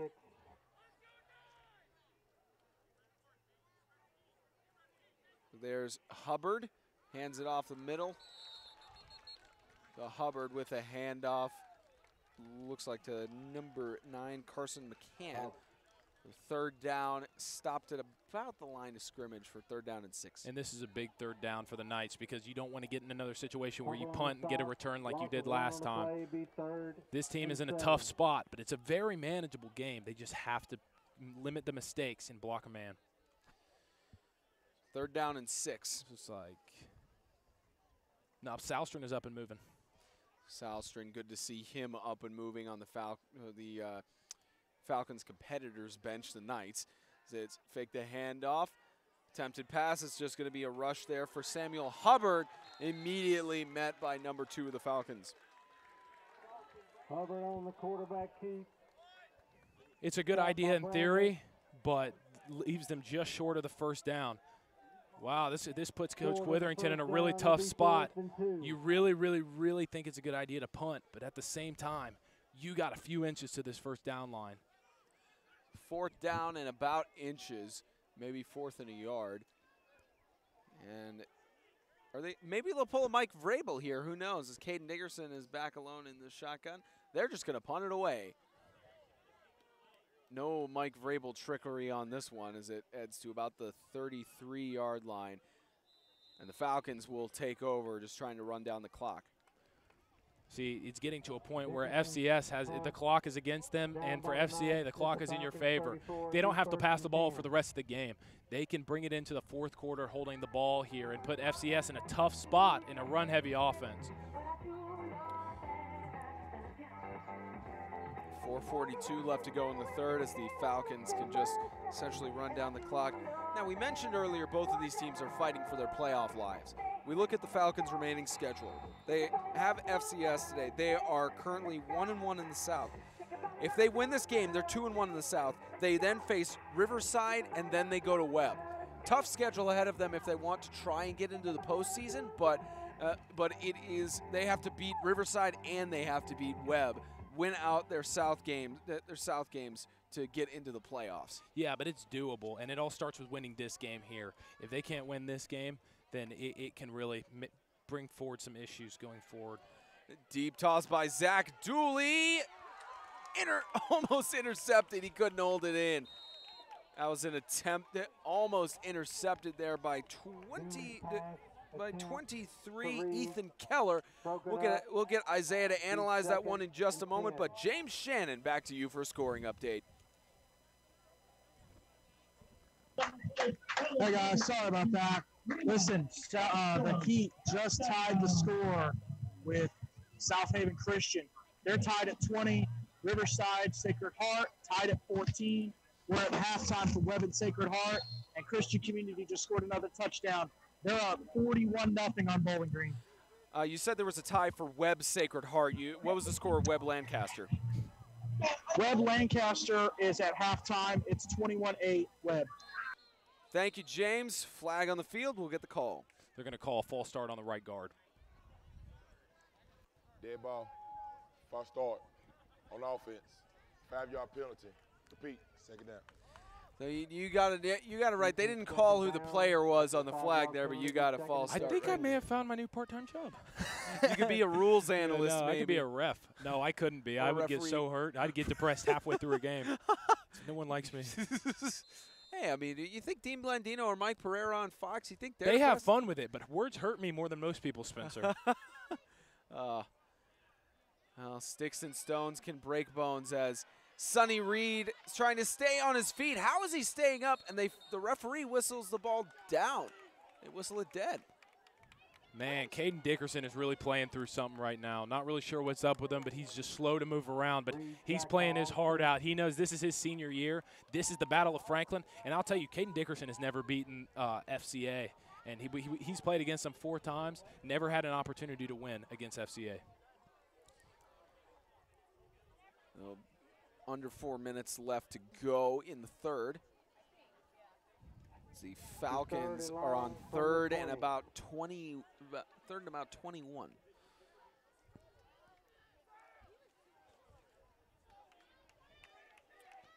Jack James is yelling from the sideline. And movement, it's like a false start. We can hear FCS alumni Jack James yelling from the sideline from here. Right. Dead ball. Encroachment on the defense. 5-yard penalty. Repeat. Third down. So an encroachment on the defense there, and Be 3rd and 20 from the 25. Just meant back for 5 yards forward. 3rd down and about 17. It's going to be interesting to see what they do here. The obvious thing is to pass here, but whenever you give it to John Buchanan on a sweep, it's never not worked. And now that you're up and you want to keep this clock rolling, what do you do in this situation? We'll need to see because they got Sonny Reed back in the shotgun. Motion on the play. Reed scrambles, looking for the pass deep in the middle, intended for Buchanan. He can't pull it in. That was great coverage by Caden Dickerson. That was the matchup that we've been talking about all week. Buchanan is limp. Oh, that is not a good sign. Not at all for the Falcons. Buchanan is limping. To Buchanan. In fact, that's probably the worst thing that could happen to you if you were the Falcons. Not good at all. Just for competitive sake, I hope he's okay. Just because, I mean, if I'm going to wear that jersey, I want it to be because FCS won in a fair way, you know? So I want to see everybody at their fullest tonight, for sure. This is what you want in the Battle of Franklin. We've had injuries on both sides of the ball. One of those intriguing snaps, and 30 of the Falcons. Andy Reid is going to take the ball. Staying on his feet, Andy Reid gets down to about the 32-yard line with that muffed snap. And it's 1st and 10. The Knights have their best field advantage of the night thus far. And Josh Salstrom is back in. Now the Knights are starting to regain some momentum. At the 32-yard line, best starting field position of the game, you got Josh Salstrom going back in at quarterback. Or excuse me, Samuel Hubbard's still out there, Josh Salstrom at running back. This is the lineup that you practiced for all season and can finally run. On the carry after the snap. The ball goes over on down. Knights out to 1st and 10.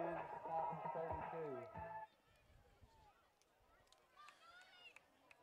32. 2:54 left in the third. The Knights in Falcons territory on the 32-yard line. Ball snapped and handed off. Here goes Salstrom pushing up the middle. Gain of about 2 yards on the play for 2nd down and 8. And it seems like their game plan coming into this is clear. They're going to run straight at that defensive line for the Falcons that's had trouble all season and try to get something working. They had a lot of success in the first quarter, had a little bit more success in this quarter, but just can't put a drive together like they had in the first quarter. But now there's no drive that even needs to be started. They're 9 yards out from the red zone. They have an opportunity to score on this possession.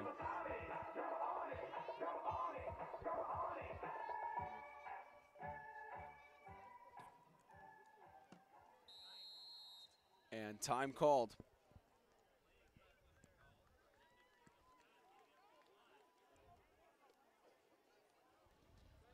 Dead ball. Delay a game. On offense. 5-yard penalty. Repeat. First down. Second down. So repeat second down on that play. Penalties just killing both teams throughout the entirety of the game. I said whoever messes up the least is going to win this ball game, and that's proven to be true so far. So second down and about 13. Scrambling in the pocket, toss on the right side, incomplete. That was Hubbard, intended for Austin. And he was wide open on that play, just barely overthrew it. That would have for sure been their first down.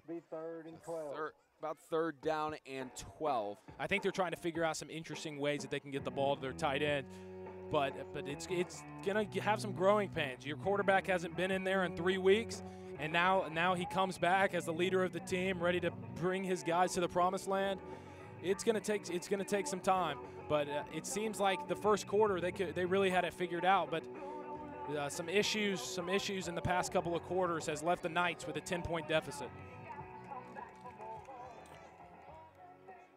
Third down and 12. Ball snap, pitch. There's Austin, intended, incomplete. There's a flag on the play. Hubbard's pass attempt to Austin falls incomplete. We have a marker on the play. See if there might be some holding. It looks like they're pointing to it's on the offense. Looks like a holding.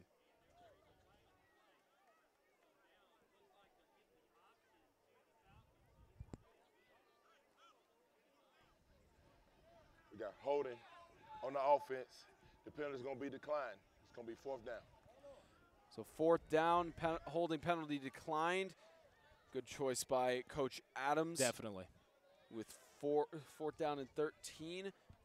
This is a huge play for both sides. This is probably going to end up being the play of the game. What do both teams have up their sleeves? Let's find out.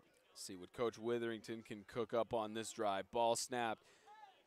Pitch back to Sahlstrand. Sahlstrand trying to weave through. He won't make it. Don't necessarily like the play call. The screen pass. The line was not rolling out on that play. It was just Sahlstrand versus 3 bigger defenders. I don't really like the play call on that one. I really like the dynamic of putting Sahlstrand back there at quarterback, and I think that's going to be important to the success of their team. Samuel playing a great game on defense. He just needs more time, more reps to get in with this offense that has changed so much in his time away. A minute 38 left in the third for the Knights to try and get a defensive stop. We've seen plenty of fumble recoveries made by the Falcons, but what can the Knights do? We'll see if they can make any big plays here. First and 10 on the 37. And time called. It looks like it's going to be a delay of game. Dead ball. Delay a game on the offense. 5-yard penalty. Repeat. First down. It's strictly penalties, Spencer. That's what's slowing down the drives. First and 15 on another delay of game penalty. I wouldn't be surprised if there were 0 more scores in this game. No more scores. I would not be surprised one bit.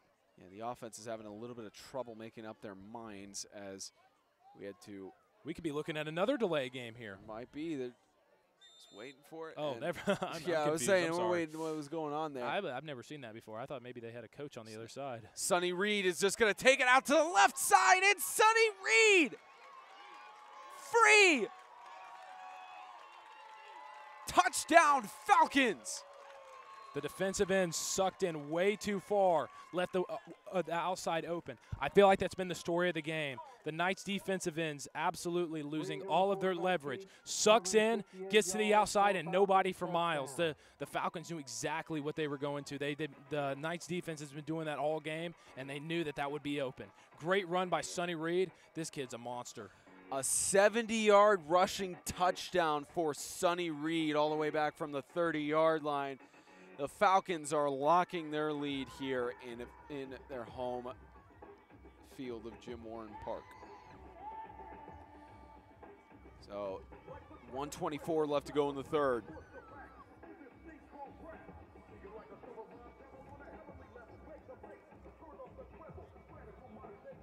Falcons going for the 2-point conversion attempt, but Sonny Reed, my goodness. Yeah, that was a heck of a run on the outside, but it wasn't even a special formation. They just knew exactly where their defense, where the Knights' defense's struggle were, and they exploited it. So Reed will hand it off. Faked the handoff, faked me out on that one. Sonny Reed into the end zone. 2-point conversion is good. 26-8. The Falcons lead over the Knights with 1:24 left to go in the third.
Kickoff here for the Falcons.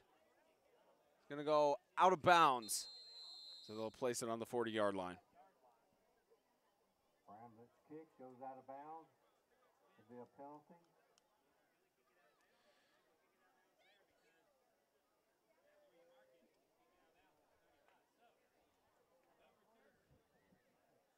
So they'll place it on the 35. Actually, I thought it was for sure it was the 40. Yeah, I thought it was the 40-yard line as well. Because that's not much of a punishment. I mean, why doesn't every team kick it out of bounds if it's the 35? I guess it's on the 35. I thought on a 40 by 80. I could have sworn. Maybe there's a rule change we didn't know about. No, could have been. From the 35. First down and 10. Ball handed off. As Dickerson again stopped behind the line of scrimmage for a loss of 3. Flag thrown. Get the call from the official. Flag's thrown. A little bit unsportsmanlike conduct. They're going to call it on FCA. That's an interesting unsportsmanlike because the guy that did the hit helped him up. Dead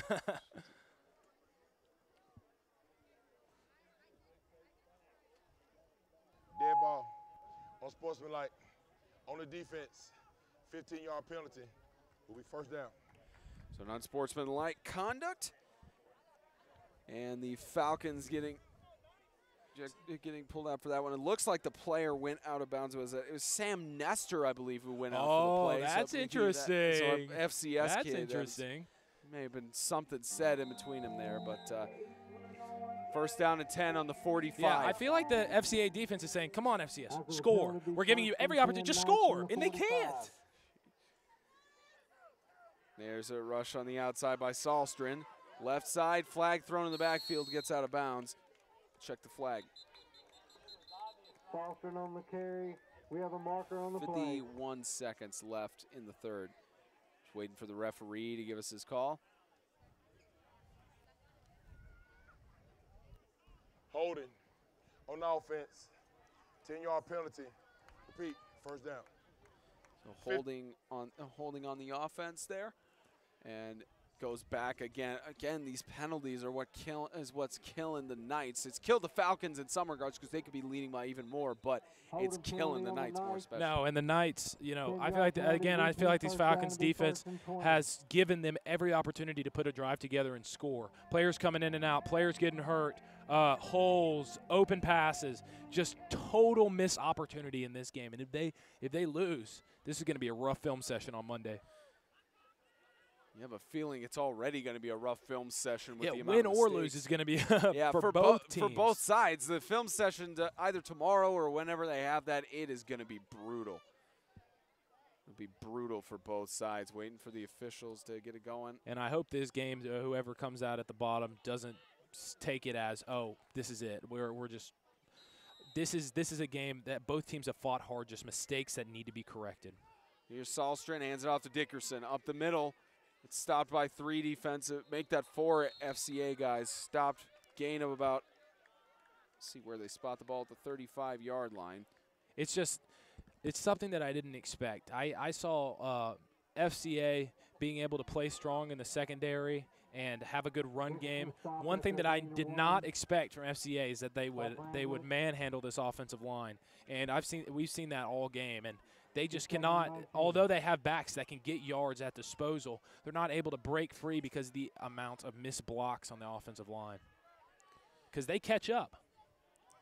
Here's 2nd down and 10. Probably going to be the last play of the quarter. Flag thrown. 0.8 seconds left.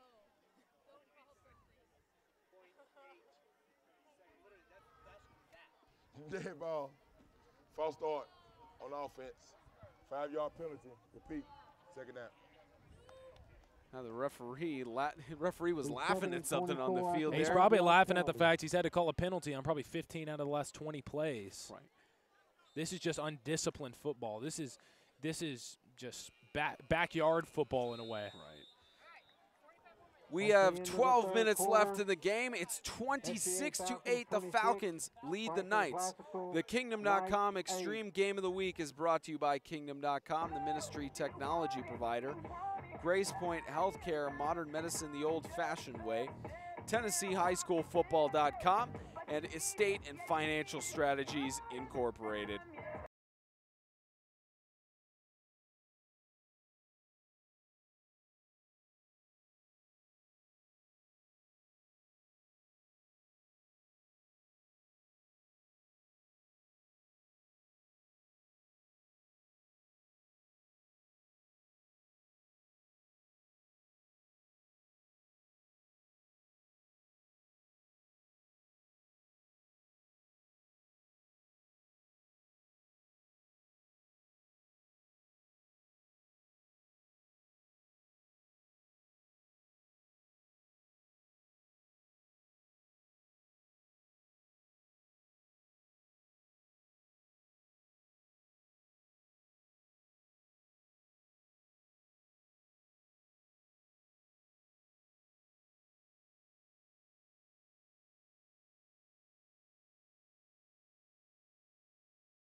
Pediatric Dentistry. 2nd down at the start of the 4th quarter. Spencer Thompson, Isaiah Austin on call for 8-man extreme here at Jim Warren Park in Franklin, Tennessee. Incomplete pass intended for Isaiah Austin. Come on, Spencer. Intended. I wish they'd give me the ball more often. Yeah, I mean, you had plenty of opportunities. Did you ever? You played tight end at one point, didn't you? I was more blocking tight end. I did catch a couple passes, but yeah, I was more blocking tight end. But yeah, your younger brother Josh Austin, this is the first time you've seen him play as a broadcaster. Yeah. Because you went to the FCS homecoming game a few weeks ago against Christian Community. Yeah, it's kind of interesting. But yeah, it's intriguing, as you would say. Oh yeah, I'm sure it's even more. It's even more odd for you because this is the first year that you haven't been on the same team as your brother for football. I don't even recognize him anymore. He used to be a big center, and now he's this nimble fullback, halfback. So here's Saulstrand weaving through. Brought down to about the 39-yard line. And 2nd down. That's going to be 4th down. Excuse me. Yeah, it was 2nd down, we thought, for the longest time. And it's now 4th down on the 40-yard line. And you have to go for it in this situation. You have to. On the carry. Stopped by yeah. You can tell this Knights offense is exhausted. It'll be 4th and 14. Yeah, the Knights are, looks like they're probably just going to take it slow. Oh, they're going to punt it. I'm surprised surprised they're punting it because they're pretty much punting their possibilities away. Yeah, unless they're going to try something sneaky here, and they won't.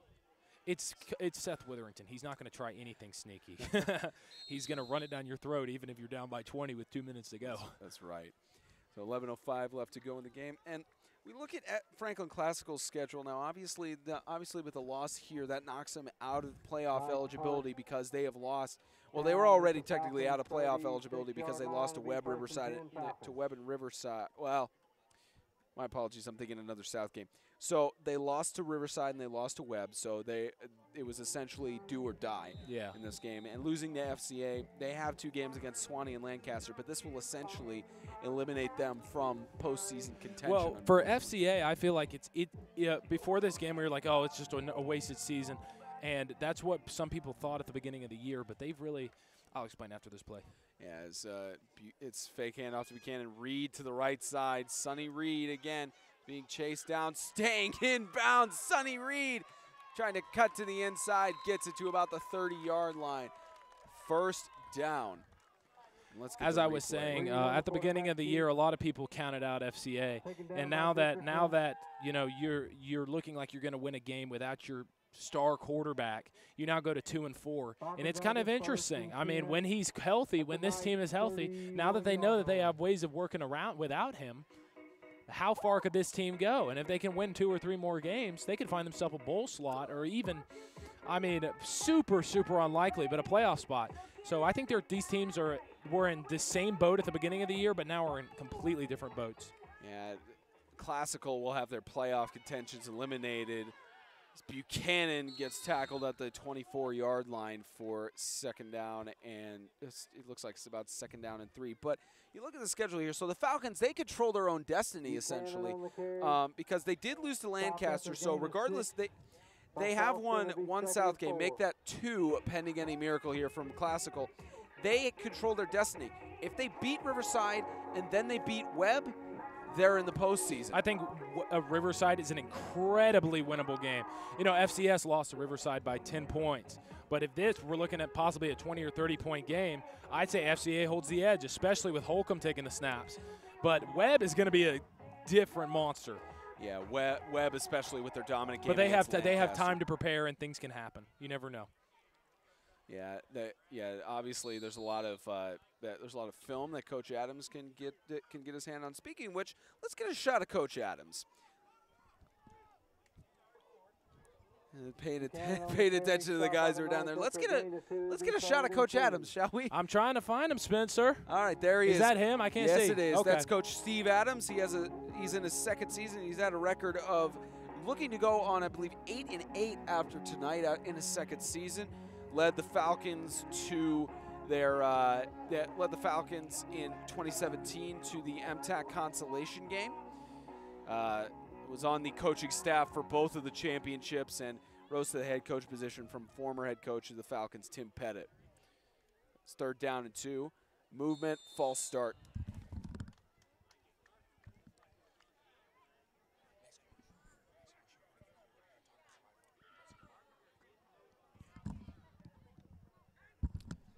Waiting for the referee to give us the signal here as it's 8 minutes, 8 seconds left.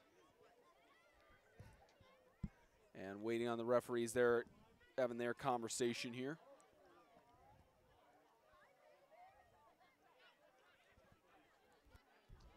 Dead ball. False start on offense. 8-yard penalty. Repeat, first down.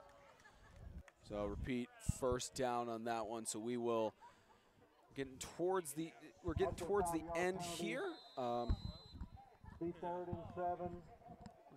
the end here. We'll get a word in just a few moments from a very special guest up here in the booth about 3rd down and 6. Yeah, we have a very special guest in the booth. Yep, we'll get him. We'll get him in just a few moments. They're waiting for the offensive play to be coordinated. Isaiah, go ahead and give your headset over to our special guest here after. Now let's wait until the end of the drive, so we instead of commercials, we can just go on like a bam, bam, bam. Yeah, you guys are gonna like this special guest we have up here in the booth. As 3rd down and 6, so Reed under center. He's gonna hand it off, and ball loose. Buchanan manages to pick it back up, pushes to the 25-yard line, and now about 4th down and 5. Yeah, we got a really special guest coming up on Extreme Radio. Extreme Radio. No, I'm just kidding. Extreme no, talk. we're on it. yeah, we got a very special guest coming up here in about 5 minutes. Right after this drive, we got. I'm going to give it away. We have FCS star, best career QBR of any MTAC quarterback in the history of recorded stats, Cole Warren. Yeah. Yeah. We'll get Cole Warren's words in just a moment once this drive is over. Let's go ahead and get a shot of, as you call him, Coach Dubs, or as the FCS guys call him. That's Coach Seth Witherington. He has an overall record of 4-8.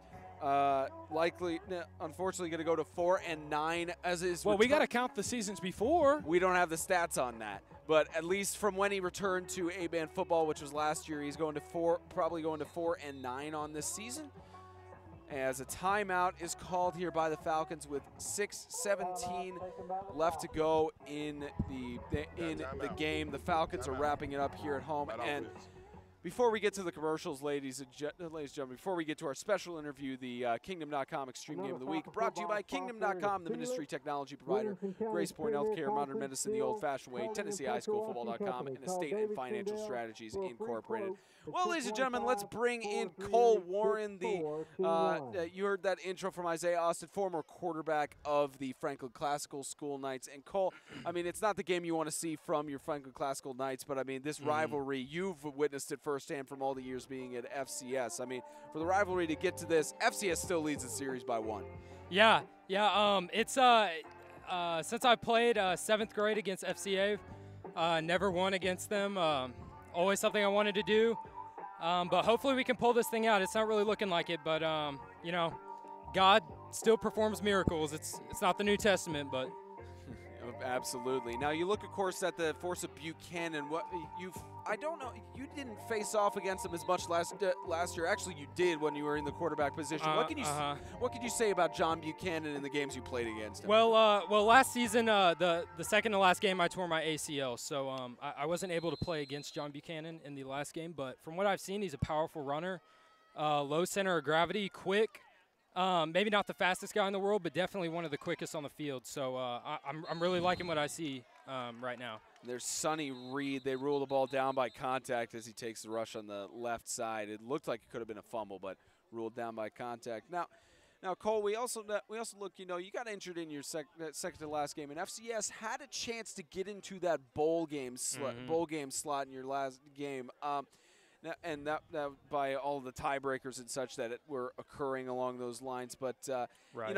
you know, I think we had you on the show earlier. I think it was either last year or this year about talking about the bowl game. And there's still a lot of debate about whether or not that bowl game or consolation game should go on there. Just to remind some of the viewers who haven't had a chance to catch the previous shows, is the bowl game and consolation game, are those still things that should be in existence? You know what? I personally, being on a team that was always, you know, sort of 4th seed, 3rd seed, about every year. You know, it's good to get out there and still compete, even though you can't quite make the championship. But you know, it also raises more prone chance to injuries and such like that. So it is a little unnecessary, but it is a good opportunity to go out one last time and just leave on a good mark. All right. Well, we appreciate you coming in the booth, Cole, and hopefully we'll have you in some more appearances later. Get some guest commentary from you later on. Appreciate you coming up here. Yeah. Thank you for having me. So the clock running down with about 5.5 minutes left to go in regulation.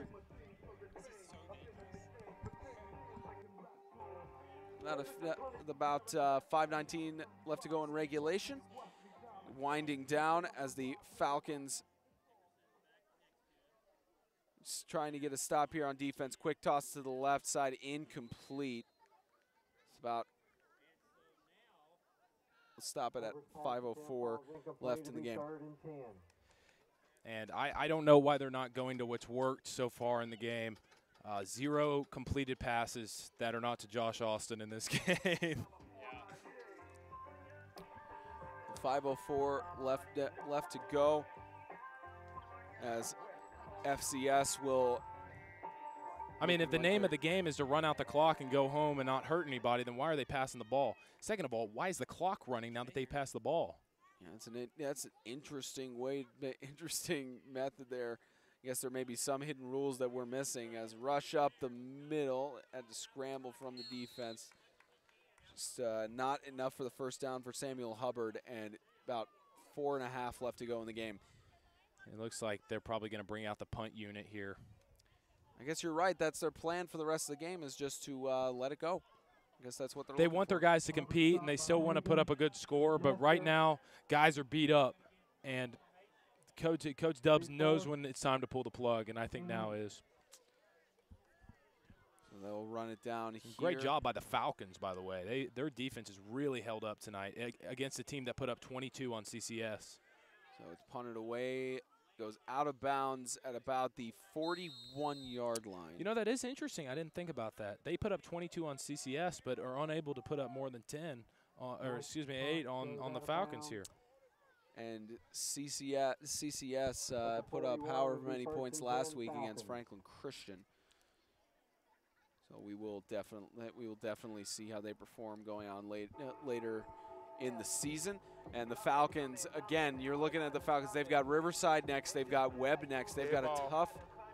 Sideline warning on the receiving team. 5-yard penalty.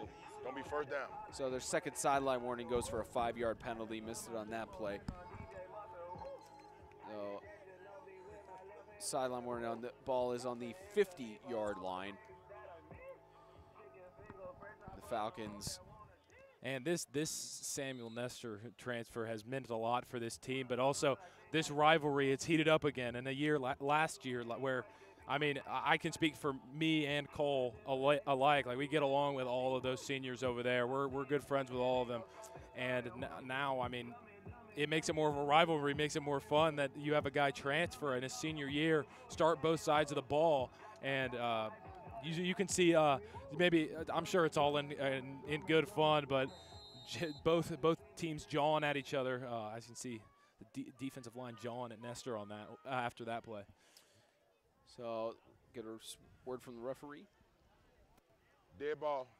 Delayed game warning on offense. 5-yard penalty. They'll be first down. So another delay of game on the Falcons. From their own 45. You know, the clock continues to run down, and the Falcons, I believe, are just going to rush it up the middle here to try and get everything wound down.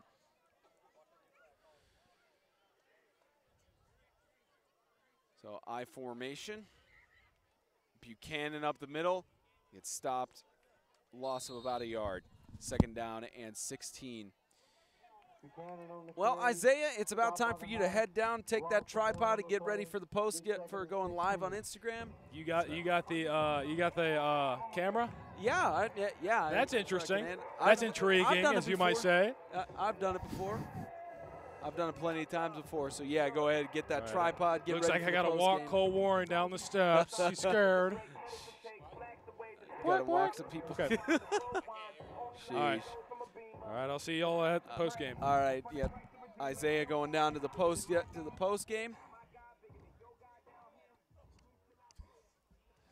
So about 2.5 minutes as they continue to rush down the clock here.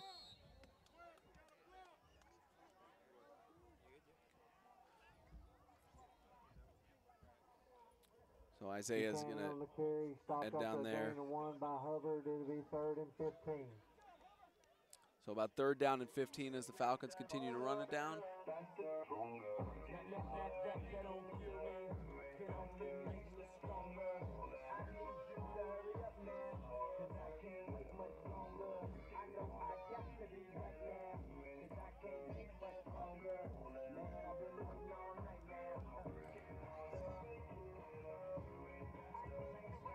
Third down and 15 as the clock continues to run down. So 3rd down and on the 45-yard line in Falcons territory. As a timeout is called. Offense. Timeout by the Falcons. The FCA Falcons is wrapping it up here. The Kingdom.com Extreme Game of the Week brought to you by Kingdom.com, the ministry technology provider, Grace Point Healthcare, Modern Medicine the old-fashioned way, Tennessee High School Football.com, and Estate and Financial Strategies Incorporated.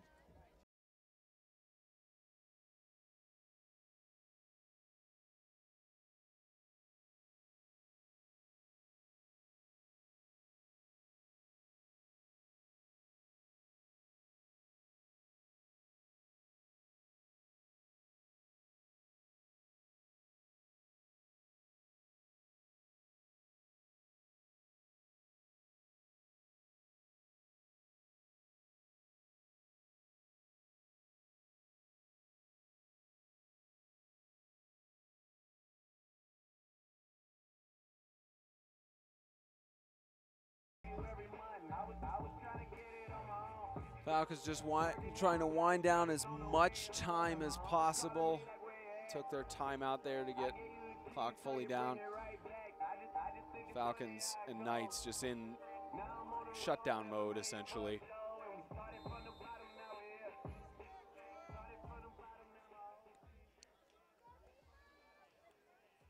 Faked handoff. Reed is going to be brought down in the shotgun. He's brought down in the backfield. As the clock continues to run down. Reed taken down by Austin. Loss on the play. Be 4th and long. So 4th and long, the Falcons will likely just run it all the way down here with 60 seconds left. Probably they will punt it away just to get this time run down.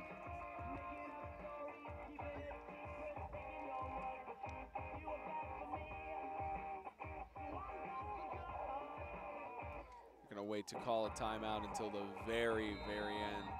Flag thrown. 37 seconds left, delay a game. Dead ball, delay game on offense. 5-yard penalty, still be 4th down. Delay a game.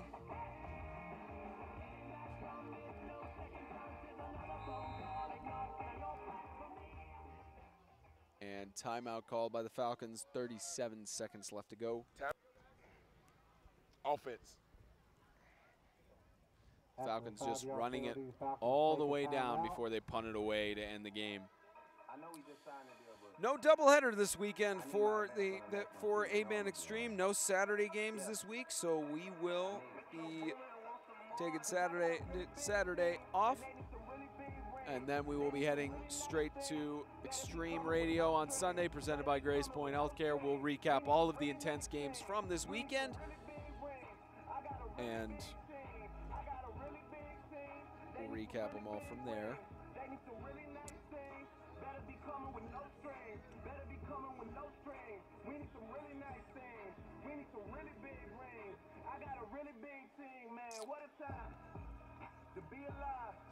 Sorry about that thing with the camera. That's what happens when you don't have a camera guy up here operating, because Isaiah's getting ready for the post game. 37.1 to go as the Falcons wrap it up here. Again, they have a tough hill to climb to make it into the postseason. They have to beat Riverside, and then they have to beat the Webb School. Or to make the bowl slot, they at least have to beat Riverside to hold the tiebreaker. And clock running down, low punt. And picked up on the ground there. 26 seconds left. The Falcons, Knights taking their last strides here in Jim Warren Park. Again, ladies and gentlemen, thank you for tuning in to tonight's broadcast on the 8-Man Extreme YouTube channel. Spencer Thompson, Isaiah Austin right now down at the field, ready for the post-game. The post-game show live on Instagram. Be sure to go to our Instagram at 8-Man Extreme to see our interview with the victorious head coach Steve Adams, as well as give our recaps of this game. Looking forward to Extreme Radio. We're excited for what's to come tonight. And also, Isaiah Austin will be wearing FCA gear. As per our bet, I've got the shirt and cap in hand. It's first down and 10 for the Knights. And rush up the middle. That'll end it. The Falcons get a much-needed win in the chase for the MTAC semis. They've got a tough hill to climb, but they got the much-needed win. 26-8 the final score here in Jim Warren Park. On behalf of Isaiah Austin, our producer James Shannon, thank you for tuning into the Kingdom.com Extreme Game of the Week, which was brought to you by Kingdom.com, the ministry technology provider. Grace Point Healthcare, modern medicine the old-fashioned way. Tennessee High School Football.com and Estate and Financial Strategies Incorporated. Thank you, everybody. We'll see you on Instagram Live for the post game.